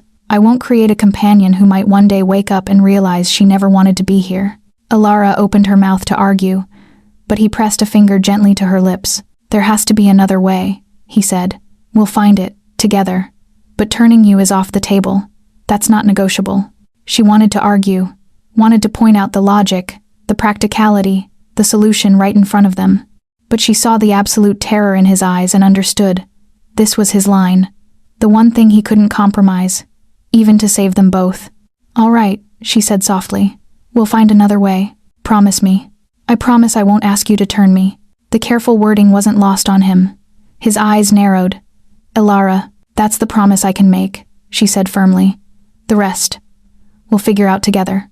They stood in the wreckage of the entrance hall, holding each other while the first hints of dawn painted the windows gray. Outside, unknown enemies gathered. Inside, two people bound by blood and choice faced impossible odds, but at least they faced them together, and neither was willing to surrender the other to darkness. Not yet, not ever. The attack had changed everything. Over the next 3 days, Cassian fortified Thornwood like a castle preparing for siege. He strengthened the wards, laid traps around the grounds, and contacted every ally he still had vampires who remembered when House Thorn had been powerful, who owed him favors or simply respected his stubborn honor. The responses were not encouraging. "Most won't come," he told Alara on the third evening, his jaw tight with frustration. "The Grand Council's reach is too long. They're afraid of being labeled accomplices." They sat in the library, papers spread between them, maps, Covenant law, desperate strategies. Alara had barely left his side since the attack, the separation experiment abandoned in favor of survival. The bond hummed between them constantly now, no longer something to be tested but accepted as fact. "What about Aldrich?" she asked. "He seemed fair." "Aldrich answers to the council. He'll enforce their ruling, even if he disagrees with it personally." Cassian rubbed his face, exhaustion showing despite regular feeding. "We're running out of time and options." Alara studied the Covenant law document for the 100th time, searching for loopholes they'd missed. Her eyes kept returning to one section. Autonomous vampires retain all rights and protections under Covenant law, including the right to refuse claims of ownership or vassalage. "What if there was a way to make me autonomous without turning me?" she said slowly. Cassian looked up. "What do you mean?" "The bond. It's one way right now, I feel you, but the connection is unequal. What if it was mutual? What if I had the same kind of awareness of you that you have of me? That's not possible without..." He stopped. "Without a blood exchange." "Exactly." Alara leaned forward, ideas crystallizing. "Your journals mentioned it. When a vampire and human exchange blood repeatedly, both feeding from each other, it creates a balanced bond. True partnership, rather than thrall and master. No one's attempted that in centuries. It's considered too dangerous, too close to creating a dhampir." "What's a dhampir?" Cassian's expression darkened. "A human who's consumed enough vampire blood to gain some of their abilities, enhanced strength, limited healing, extended lifespan without completing the transition to full vampire. They're rare, unstable, and usually die young." He shook his head. "It's not a solution, Alara. It's another gamble. But if it worked? If I became something between human and vampire, would the Grand Council still consider me a vessel worth claiming? They'd consider you an abomination. But his voice held a note of consideration. Which means they might leave you alone entirely, as not worth the political mess of categorizing you. Alara pulled out his experimental journals, flipping to the sections on blood exchange. You documented 3 cases of attempted mutual bonding. 2 failed. Subjects died from the vampire's venom, but the 3rd survived for 18 years with Dampier abilities before choosing to complete the transformation. Cassian's voice was hollow. I was that vampire. She was my first true companion after Margaret died, and I watched her slowly lose her humanity, watched the vampire blood poison her bit by bit, until she begged me to finish what we'd started. The confession hung heavy between them. Did you? Alara asked softly. Yes. And she lived another 200 years as a vampire, before walking into the sun. He met her eyes. She told me, at the end, that the Dampier years were torture too human to fit with vampires, too changed to fit with humans, trapped in between with a hunger that grew worse every year. Is that what you want? I want to survive. I want to choose my own fate, rather than waiting for the council to choose it for me. Alara placed her hand over his. And I want you to stop carrying guilt for every person you've tried to save. She made her choice, Cassian. Just like I'm making mine. Your choice might be influenced by the bond. Or my choice created the bond in the first place. We're going in circles. She squeezed his hand. What if you feed from me one more time? And I feed from you.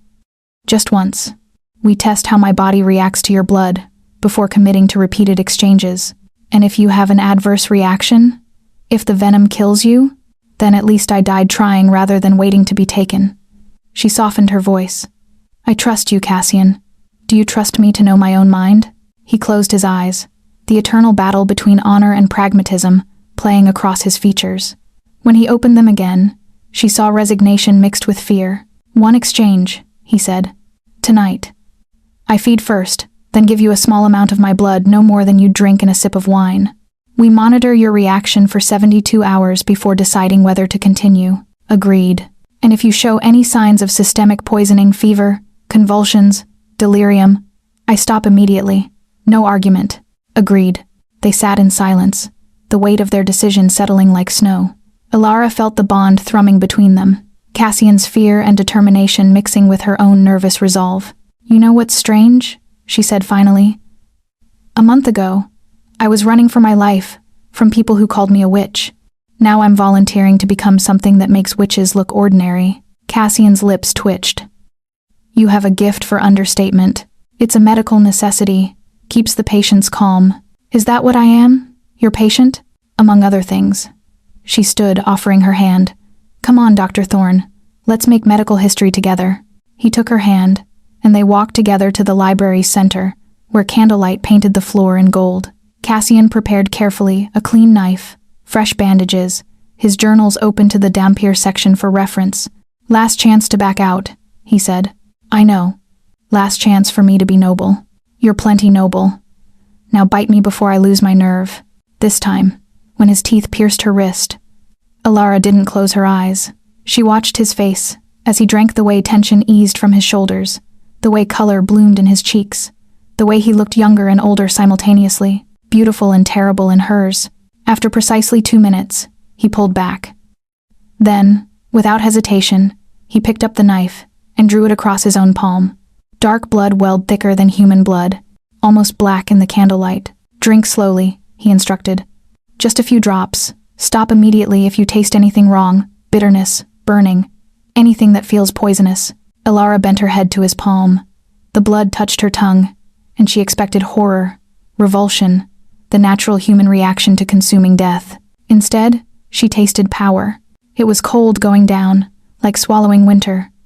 But beneath the cold came warmth, spreading from her stomach outward in waves. Her heart stuttered, not its normal arrhythmic pattern, but something sharper, more pronounced. Thud, thud, T-H-U-D, pause. Thud, T-H-U-D, thud. Cassian pulled his hand back. That's enough. How do you feel? Alara took inventory.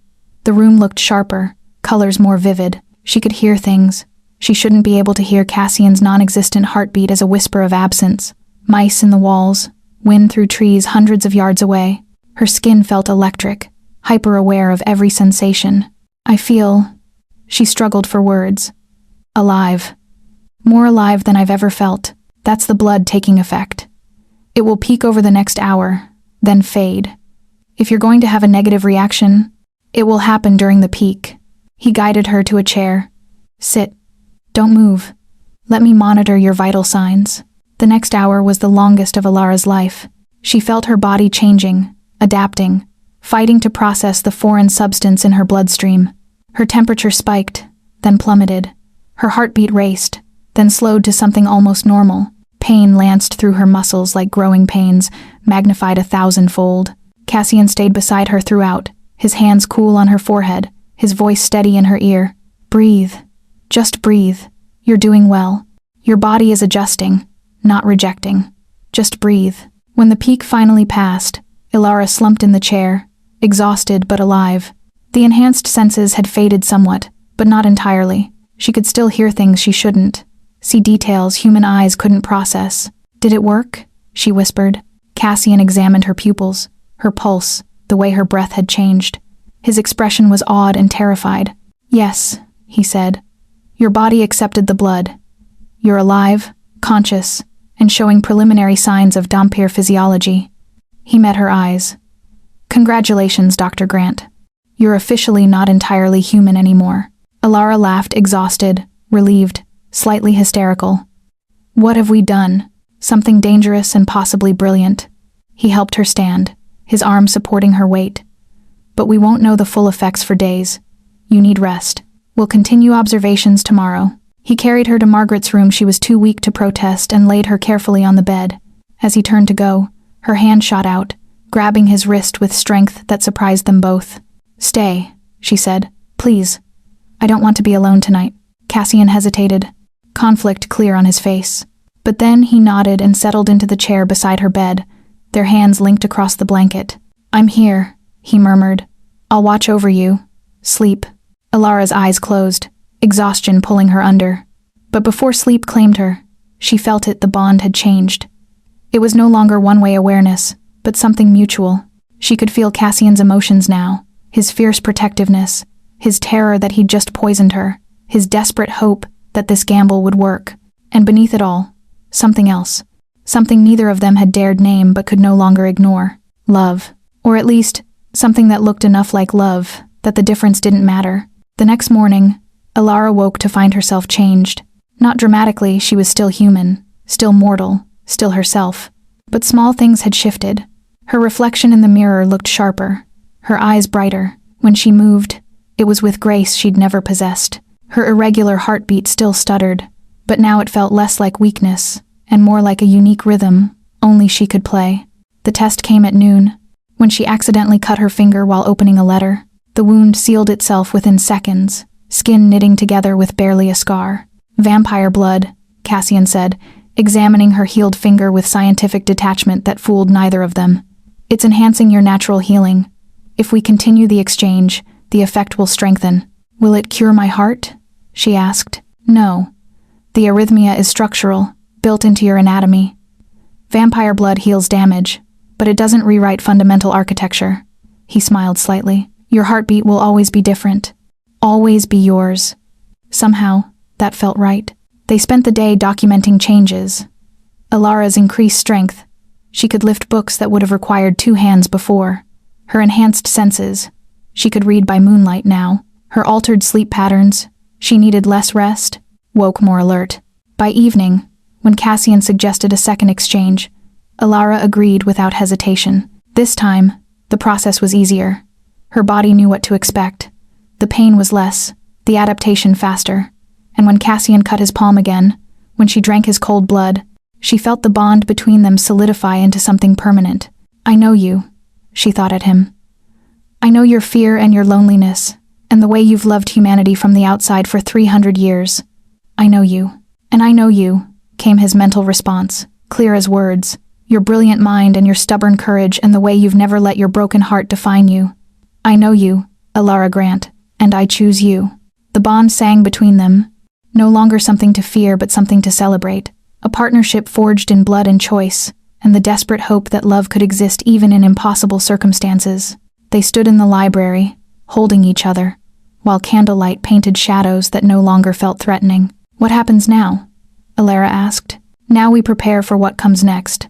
The council will send their enforcers soon. They always do when lesser vampires fail." Cassian's jaw set. "But you're not defenseless anymore. You're not human, not vampire, but something in between. Something they can't easily categorize or claim. Will it be enough?" "I don't know, but we'll face it together." Alara tilted her head back, meeting his ancient eyes. "I should be terrified. Why aren't you?" "Because I'm finally becoming who I was always meant to be. Not despite my differences, but because of them." She smiled. "And because I'm not alone anymore." Cassian bent his head and kissed her the first real kiss, the one they'd both been avoiding since the bond began. It was cold and warm simultaneously, tasting of blood and trust, and the terrifying beauty of choosing each other despite every logical reason not to. When they finally broke apart, both breathless, or at least, she was, he rested his forehead against hers. "I love you," he whispered. "Bond or no bond, manufactured or real. I love you. And if that damns us both, so be it. Then we're damned together," Alara replied. "But Cassian? I love you too, and I'm not sorry for it." Outside, storm clouds gathered. Inside, two people who'd been alone too long stood together against the darkness, and neither was willing to surrender to the night. Not yet, not ever. He came on the 7th night after Alara's transformation began. She sensed him first, a wrongness in the air, a pressure that made her newly enhanced senses scream warning. Cassian felt it too. She knew because the bond between them thrummed with shared alarm. "He's here," Cassian said quietly. They stood in the entrance hall, prepared as much as they could be. "The council's enforcer. His name is Constantine, and he's older than any vampire I've ever met. 2,000 years, perhaps more. Can you fight him?" "No." The admission was stark. "But I can buy you time to run." "I'm not running." "Alara." The front door exploded inward. Not opened, not unlocked, exploded. The wood splintering into 1,000 pieces that hung suspended in the air for one impossible moment before clattering to the floor. Through the wreckage stepped a figure that made every vampire she'd seen look like children playing dress-up. Constantine was tall, skeletal thin, with skin like aged parchment stretched over ancient bones. His eyes were not amber but silver, glowing with cold fire. He wore clothes from an era she couldn't name, embroidered robes that whispered of Byzantine emperors and forgotten kingdoms. Power radiated from him like heat from a forge, making the air itself difficult to breathe.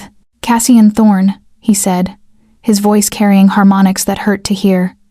"You have something that belongs to the council. She belongs to herself." Cassian stepped in front of Alara, his body a shield. "And she's under House Thorne's protection." "House Thorne." Constantine smiled, revealing fangs like ivory daggers. "I remember when House Thorne was powerful. When your grandfather ruled 3 counties and commanded 50 vampire vassals. You are the last ember of a dying fire, boy. Do not waste my time with territorial claims." He moved, and suddenly, he was inches from Cassian, one skeletal hand wrapped around his throat.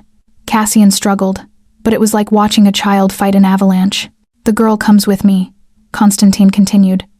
"The council has use for her unique blood. She will be well-treated, well-fed, kept in comfort while we study." "No." The word came from Alara, and it carried power she didn't know she possessed. The bond between her and Cassian flared bright, and she felt his strength flowing into her, mixing with the vampire blood she'd consumed, creating something neither had anticipated. Constantine turned those silver eyes on her. "You refuse the council's generosity?" "I refuse to be property." Alara stepped forward, her heart hammering its irregular song loud enough now that she knew he could hear it. "I'm Dhampir, not human, not entirely. That places me in legal gray area under covenant law." "Dhampir." Constantine released Cassian, who crumpled to his knees, gasping. "Interesting. I haven't encountered one in 3 centuries. They usually die during the transformation process." He circled her slowly. "But you're not fully transformed, are you? Still mostly human, still vulnerable, still." He moved like lightning, his hand suddenly at her throat. "Still mortal enough to break." Pain exploded through Alara's body as Constantine's grip tightened. She felt her windpipe compress, felt consciousness beginning to dim. But she also felt something else, Cassian's rage through the bond, pure and absolute, combined with her own desperate will to survive. The vampire blood in her system responded. Her hand shot up, gripping Constantine's wrist with strength that surprised them both. Not enough to break his hold, but enough to make him pause. Enough to make him notice. "I'm also strong enough to fight," she gasped. "And connected enough to Cassian that killing me might break something in him you don't want broken. Do you know what happens when a bonded vampire loses their partner?" Constantine's eyes narrowed. "They go feral, mindless, dangerous. And Cassian has 300 years of repressed emotion, 300 years of isolation, 300 years of controlled rage waiting to be unleashed." She forced herself to meet those silver eyes. "Kill me, and you won't get a compliant vessel for the council. You'll get a monster who'll hunt every council member until someone puts him down. Is my blood worth that political nightmare?" Silence stretched between them. Constantine's grip didn't loosen, but it didn't tighten either. "You're bluffing," he said finally. "Test me." Behind them, Cassian had risen to his feet.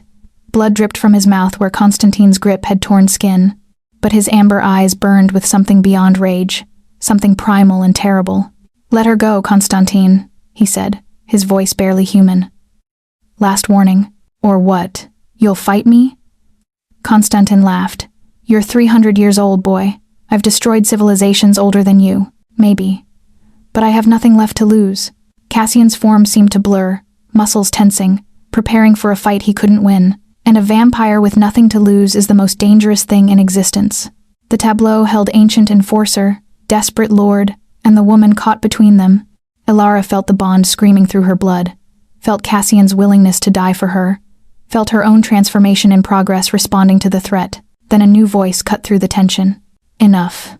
They all turned. Aldrich stood in the shattered doorway, flanked by 4 other vampires Ilara didn't recognize. The regional arbiter looked older than she remembered, wearier, but his authority was absolute. "Stand down, Constantine," Aldrich commanded. "This situation is more complex than the council was informed. The council's orders were based on incomplete information. The girl is not a simple human vessel. She's undergone blood exchange with Lord Thorn, begun Dhampir transformation with both participants' informed consent, and established a mutual bond recognized under subsection 7 of the Covenant laws." Aldrich's voice was steel. "She is not unclaimed property. She is a registered partner in an experimental medical procedure, documented and witnessed." Constantine's hand finally loosened on Ilara's throat. She stumbled back into Cassian's arms, coughing. "The council won't accept," Constantine began. "The council will accept what I tell them to accept." Aldrich moved into the hall, his presence commanding despite Constantine's greater age. "Because I am the arbiter for this region, and I say this case falls under research exemption. Lord Thorn has been documenting every step of this process. The medical knowledge gained could benefit all vampire kind.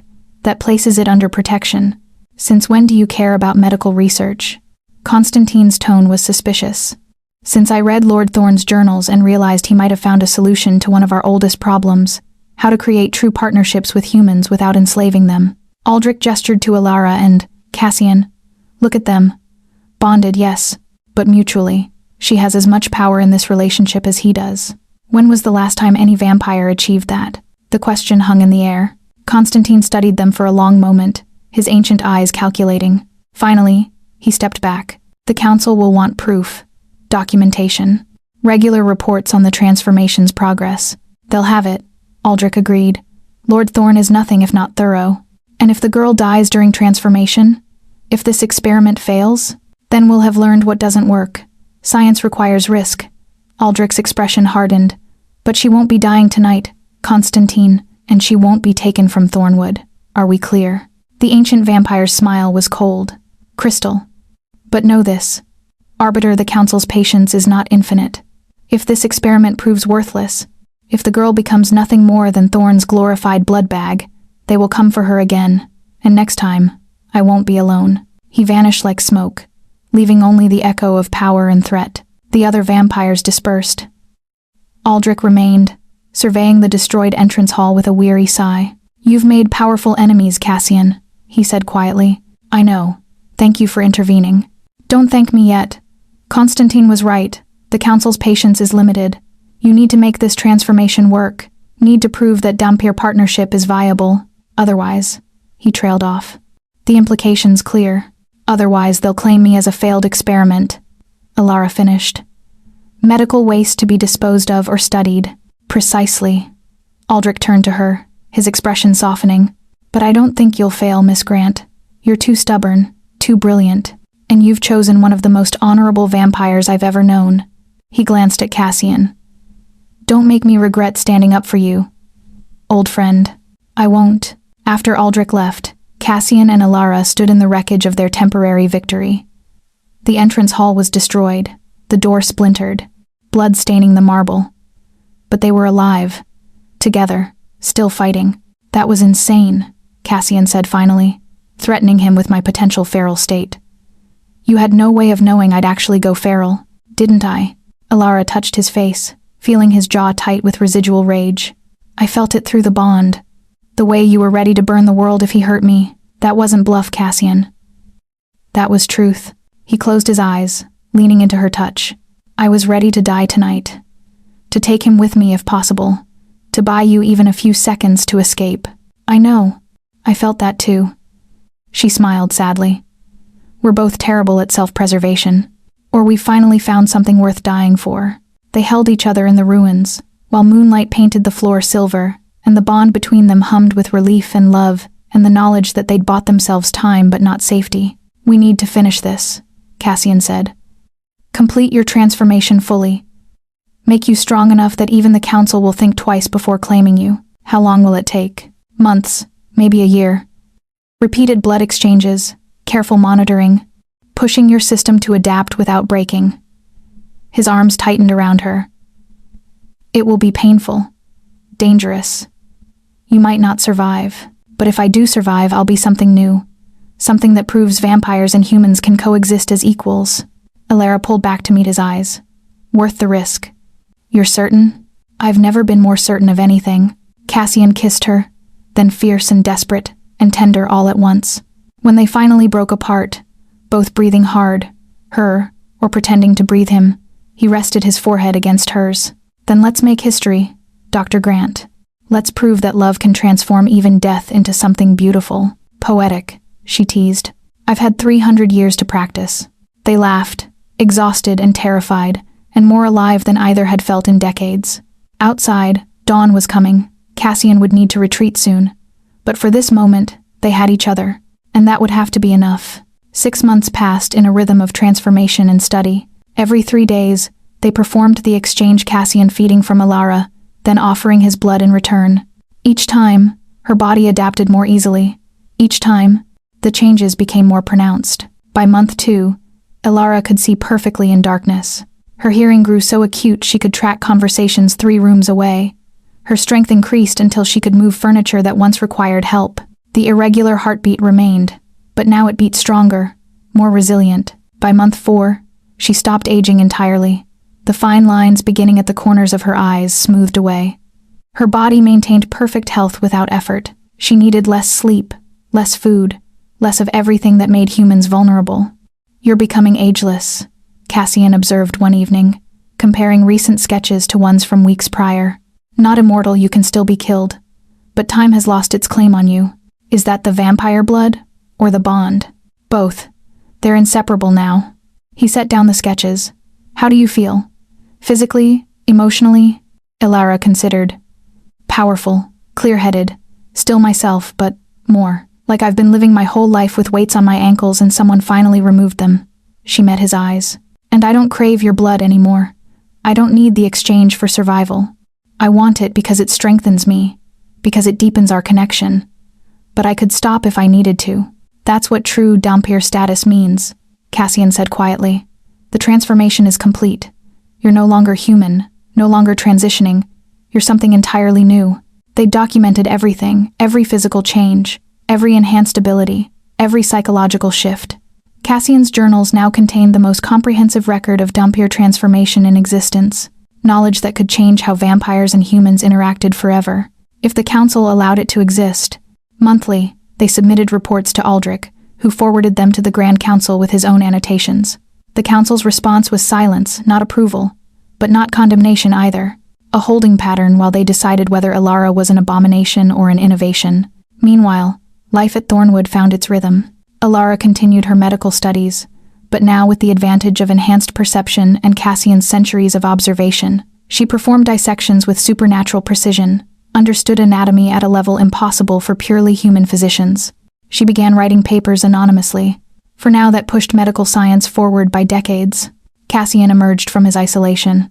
He traveled to nearby cities during night hours, re-establishing connections with vampire society, letting it be known that House Thorn had found new strength, that Thornwood was no longer the manor of a dying bloodline but the home of something unprecedented. Some vampires were curious, others hostile, but none dared attack after Constantine's failed claim. And through it all, the bond between Alara and Cassian deepened into something that transcended the blood that had created it. They were partners in research, in survival, in the quiet intimacy of shared existence. She learned his patterns, his ancient hurts, the way 300 years of loneliness had shaped him. He learned her brilliance, her stubborn courage, the way she saw possibilities where others saw only limitations. They loved each other, simply and completely, in ways that made the question of whether the bond had created or merely revealed that love utterly irrelevant. On the 6-month anniversary of her first transformation exchange, Alara stood before the mirror in Margaret's room, no longer Margaret's, now hers entirely, and studied her reflection. She looked 25, though she was 27. Would still look 25 when she was 50, 70, perhaps 200. Her eyes had taken on a faint amber tint, barely noticeable, except in certain light. Her canines were slightly elongated, not enough to be obvious, but enough to mark her as other. She was Dhampir, fully and completely, neither human nor vampire, but something that bridged both worlds.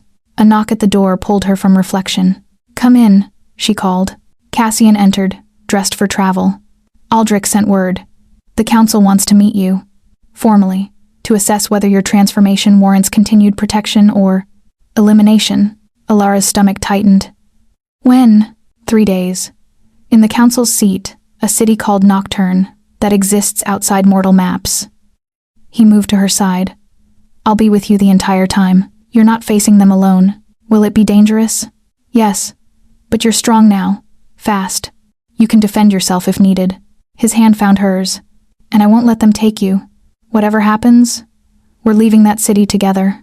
Alara squeezed his fingers, drawing strength from the bond. 3 days. That gives us time to prepare. And time for one more exchange, Cassian added, to make sure you're at full strength when we arrive. That night, they performed the ritual that had become sacred to them both. But this time, after Cassian fed, and after Alara drank his blood in return, he pulled her close and kissed her deep and desperate, and filled with everything words couldn't express. "Whatever they decide," he murmured against her lips, "you've already won.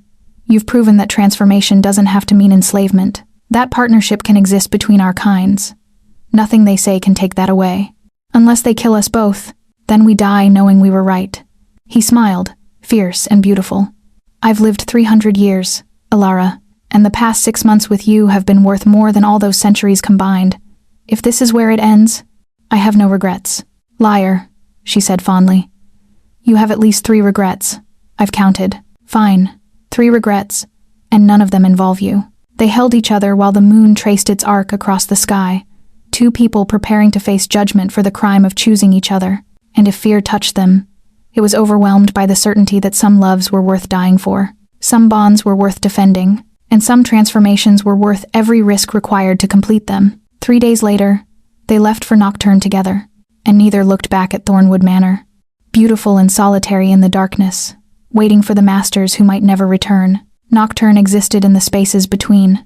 Alara felt it as Cassian guided their carriage through fog that shouldn't exist, down roads that disappeared behind them, toward a city that mortal eyes could never see. Her Dhampir senses screamed that reality was bending, that they'd crossed from the world she knew into something older and stranger. "The council built Nocturne 5,000 years ago," Cassian explained, his hand tight on hers. "Before Rome, before Egypt, when vampires still ruled openly. It exists in twilight, never fully night, never fully day. Time moves differently here." The fog parted, revealing a city of impossible architecture. Buildings that seemed carved from shadow and moonlight rose in elegant spirals, streets paved with material that glowed faintly silver wound between structures that defied physics. And everywhere, vampires, hundreds of them, moving through the city with the casual arrogance of apex predators. Alara's heart stuttered its irregular rhythm, and she felt every vampire within hearing distance turn toward the sound. "Stay close," Cassian murmured. And don't show fear. They can smell it. They were met at the city's center by Aldrich, who looked even more exhausted than before. The council is waiting. They've been discussing your case for 3 days now. Opinion is divided. Divided how? Alara asked. Half see you as an abomination that violates natural law. Half see you as an opportunity to study Dhampir transformation. Aldrich's expression was grim. The tiebreaker is Constantine. If he rules for elimination, that's what the council will order. The enforcer decides our fate? Cassian's voice was dangerously quiet. He's the oldest, the strongest. What he says carries weight the others can't ignore. Aldrich gestured toward a building that looked like a cathedral carved from obsidian. This way. And Cassian? Try not to antagonize them. No promises. They entered the council chamber, a vast circular room with 12 thrones arranged in a semicircle. 11 were occupied by vampires so ancient they barely looked human anymore. The 12th, the largest, held Constantine, his silver eyes fixed on Alara with unreadable intensity. Alara Grant, one of the council spoke, her voice like wind through dead leaves. You stand before the Grand Council accused of illegal transformation without full vampire status. How do you plead? Not guilty, Alara said clearly. My transformation was consensual, documented, and conducted under the supervision of a licensed arbiter. I broke no laws. You exist in violation of natural order, another council member hissed. Dhampirs are unstable, dangerous. They inevitably turn feral or die. You should have been stopped. Yet, I'm neither feral nor dead. Alara stepped forward, Cassian a silent shadow at her side. I'm functional, sane, and capable of contributing to vampire society. My existence proves Dhampir transformation can be successful with proper protocols. Your existence proves nothing except one anomaly. The first speaker again. What happens when others attempt to replicate this? When humans demand transformation, claiming your case as precedent, then they're educated on the risks and allowed to make informed choices, just as I was. Alara's voice carried through the chamber. You claim to be a council, a governing body, but you rule through fear and control rather than consent. I'm offering you a better path partnership with humans rather than predation. Murmurs rippled through the assembled vampires. Some angry, some thoughtful, all focused entirely on her. Bold words from a half-breed, one sneered. Accurate words from someone who sees both sides, Alara countered. I was human. Now I'm Dhampir. I understand both perspectives in ways pure vampires never can. That makes me valuable, not dangerous. Unless you use that understanding against us. Constantine spoke for the first time, his voice cutting through the debate. You could teach humans how to fight us, how to exploit our weaknesses. You're a security risk.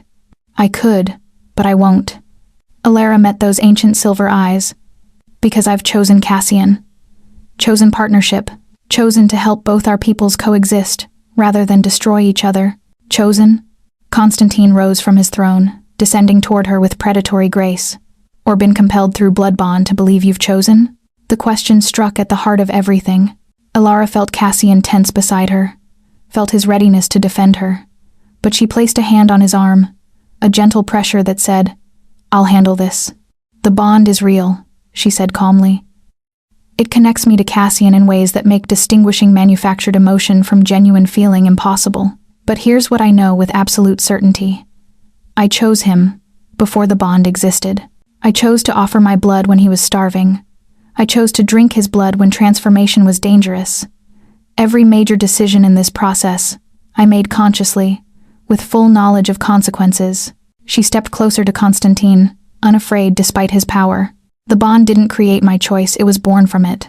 And if you can't understand the difference, then you've been alone so long you've forgotten what genuine connection feels like. Silence crashed through the chamber. Constantine stared at her, his expression unreadable. Then, impossibly, he smiled a real smile. Not the cruel mockery he'd shown at Thornwood. You're either incredibly brave or incredibly foolish, he said. I haven't been spoken to that way in 1,000 years. Probably both, Alara admitted. But I'm also right. Yes. Constantine turned to address the council. You are. The bond is mutual, consensual, and maintained by choice on both sides. I've seen enough thrall bonds to recognize the difference. This is partnership, not possession. He resumed his throne, his judgment clear. The Grand Council recognizes Alara Grant as successful Dhampir transformation. She is granted autonomous status under covenant law, with all rights and protections thereof. Any vampire who harms her will answer to this council directly. The other council members shifted, some clearly unhappy, but none willing to contradict Constantine's verdict. Furthermore, he continued, Lord Cassian Thorne is commended for his meticulous documentation of the transformation process. His research will be preserved in council archives and made available to any vampire seeking to establish similar partnerships. Aldrich exhaled audibly, relief written across his features. This hearing is concluded, Constantine declared. Elara Grant and Cassian Thorne are free to return to Thornwood Manor with the council's protection. Case closed. The dismissal was absolute. As they left the chamber, Elara's legs nearly gave out. Cassian caught her, his arm strong around her waist. You did it, he breathed. You convinced them. We did it, she corrected. Your research, my transformation, our partnership, all of it together. Outside the cathedral, Aldrich waited. That was either the bravest or stupidest thing I've ever witnessed, lecturing Constantine on loneliness. It worked, didn't it? Elara smiled weakly. Because it was true. Aldrich's expression softened. Go home. Rest. You've earned it. And Cassian? Take care of her. She's worth more than you know. I know, Cassian said simply. The journey back to Thornwood felt like waking from a dream. As the carriage emerged from fog into familiar forest, as the manor appeared in the distance, beautiful and solitary, and theirs, Elara felt tension drain from her body. They were safe. They were recognized. They were free. Inside Thornwood, Cassian swept her into his arms, kissing her with relief and joy and love that transcended every boundary between them. Thank you, he murmured against her lips. For being brave enough to choose this, to choose us. Thank you for being worth choosing, she replied. That night, they stood together on Thornwood's balcony, watching stars wheel overhead. Elara's irregular heartbeat thrummed steadily, no longer a weakness, but a symbol of her unique existence. Cassian's arm circled her waist, cold and strong and infinitely comforting. What now? She asked. Now we live. He smiled, genuine and warm. We continue your medical research. We document more about Dhampir physiology. We help other vampires who want partnerships instead of thrall bonds. We build something new. Together. Always together. They stood in the darkness, neither human nor vampire, but something that bridged both worlds. And they were content. Because some transformations were worth every risk. Some loves transcended biology and magic. And some heartbeats, irregular and unique, were beautiful precisely because they were different. 1 year later, the medical journal sat on Elara's desk, leather-bound and precise, waiting to be sent to physicians across Europe. Inside, detailed anatomical studies, revolutionary surgical techniques, observations about disease and healing that would change medicine forever. All signed under the pseudonym E. Thornwood, M.D. Let them wonder. Let them debate. The knowledge was what mattered. Elara closed the journal and moved to the window, watching dawn paint the eastern sky gold and rose.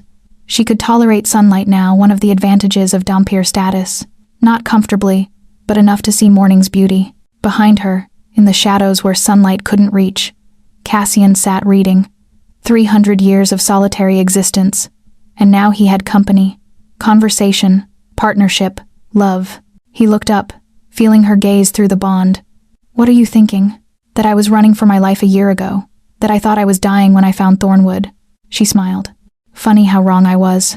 You were dying, Cassian said. We both were, just not physically. He rose and crossed to her, wrapping his arms around her waist from behind, careful to stay in shadow. They stood together, watching light chase darkness across the grounds. No regrets? He asked quietly. Elara thought of the village that had tried to burn her, of the human life she'd left behind, of mortality she'd traded for something stranger and more beautiful. She thought of her irregular heartbeat, still arrhythmic, still unique, still hers, and how it had led her to this impossible love. Only one, she said. What's that? That I didn't find you sooner. Cassian laughed, the sound rich and warm and alive despite his undead nature. He turned her to face him, cupping her face in his cold hands. We have time now, he murmured. Decades, centuries, who knows how long. We'll fill them with research and love, and proving that different doesn't mean impossible. Promise? On my heart, or the memory of it. He kissed her, gentle and sure.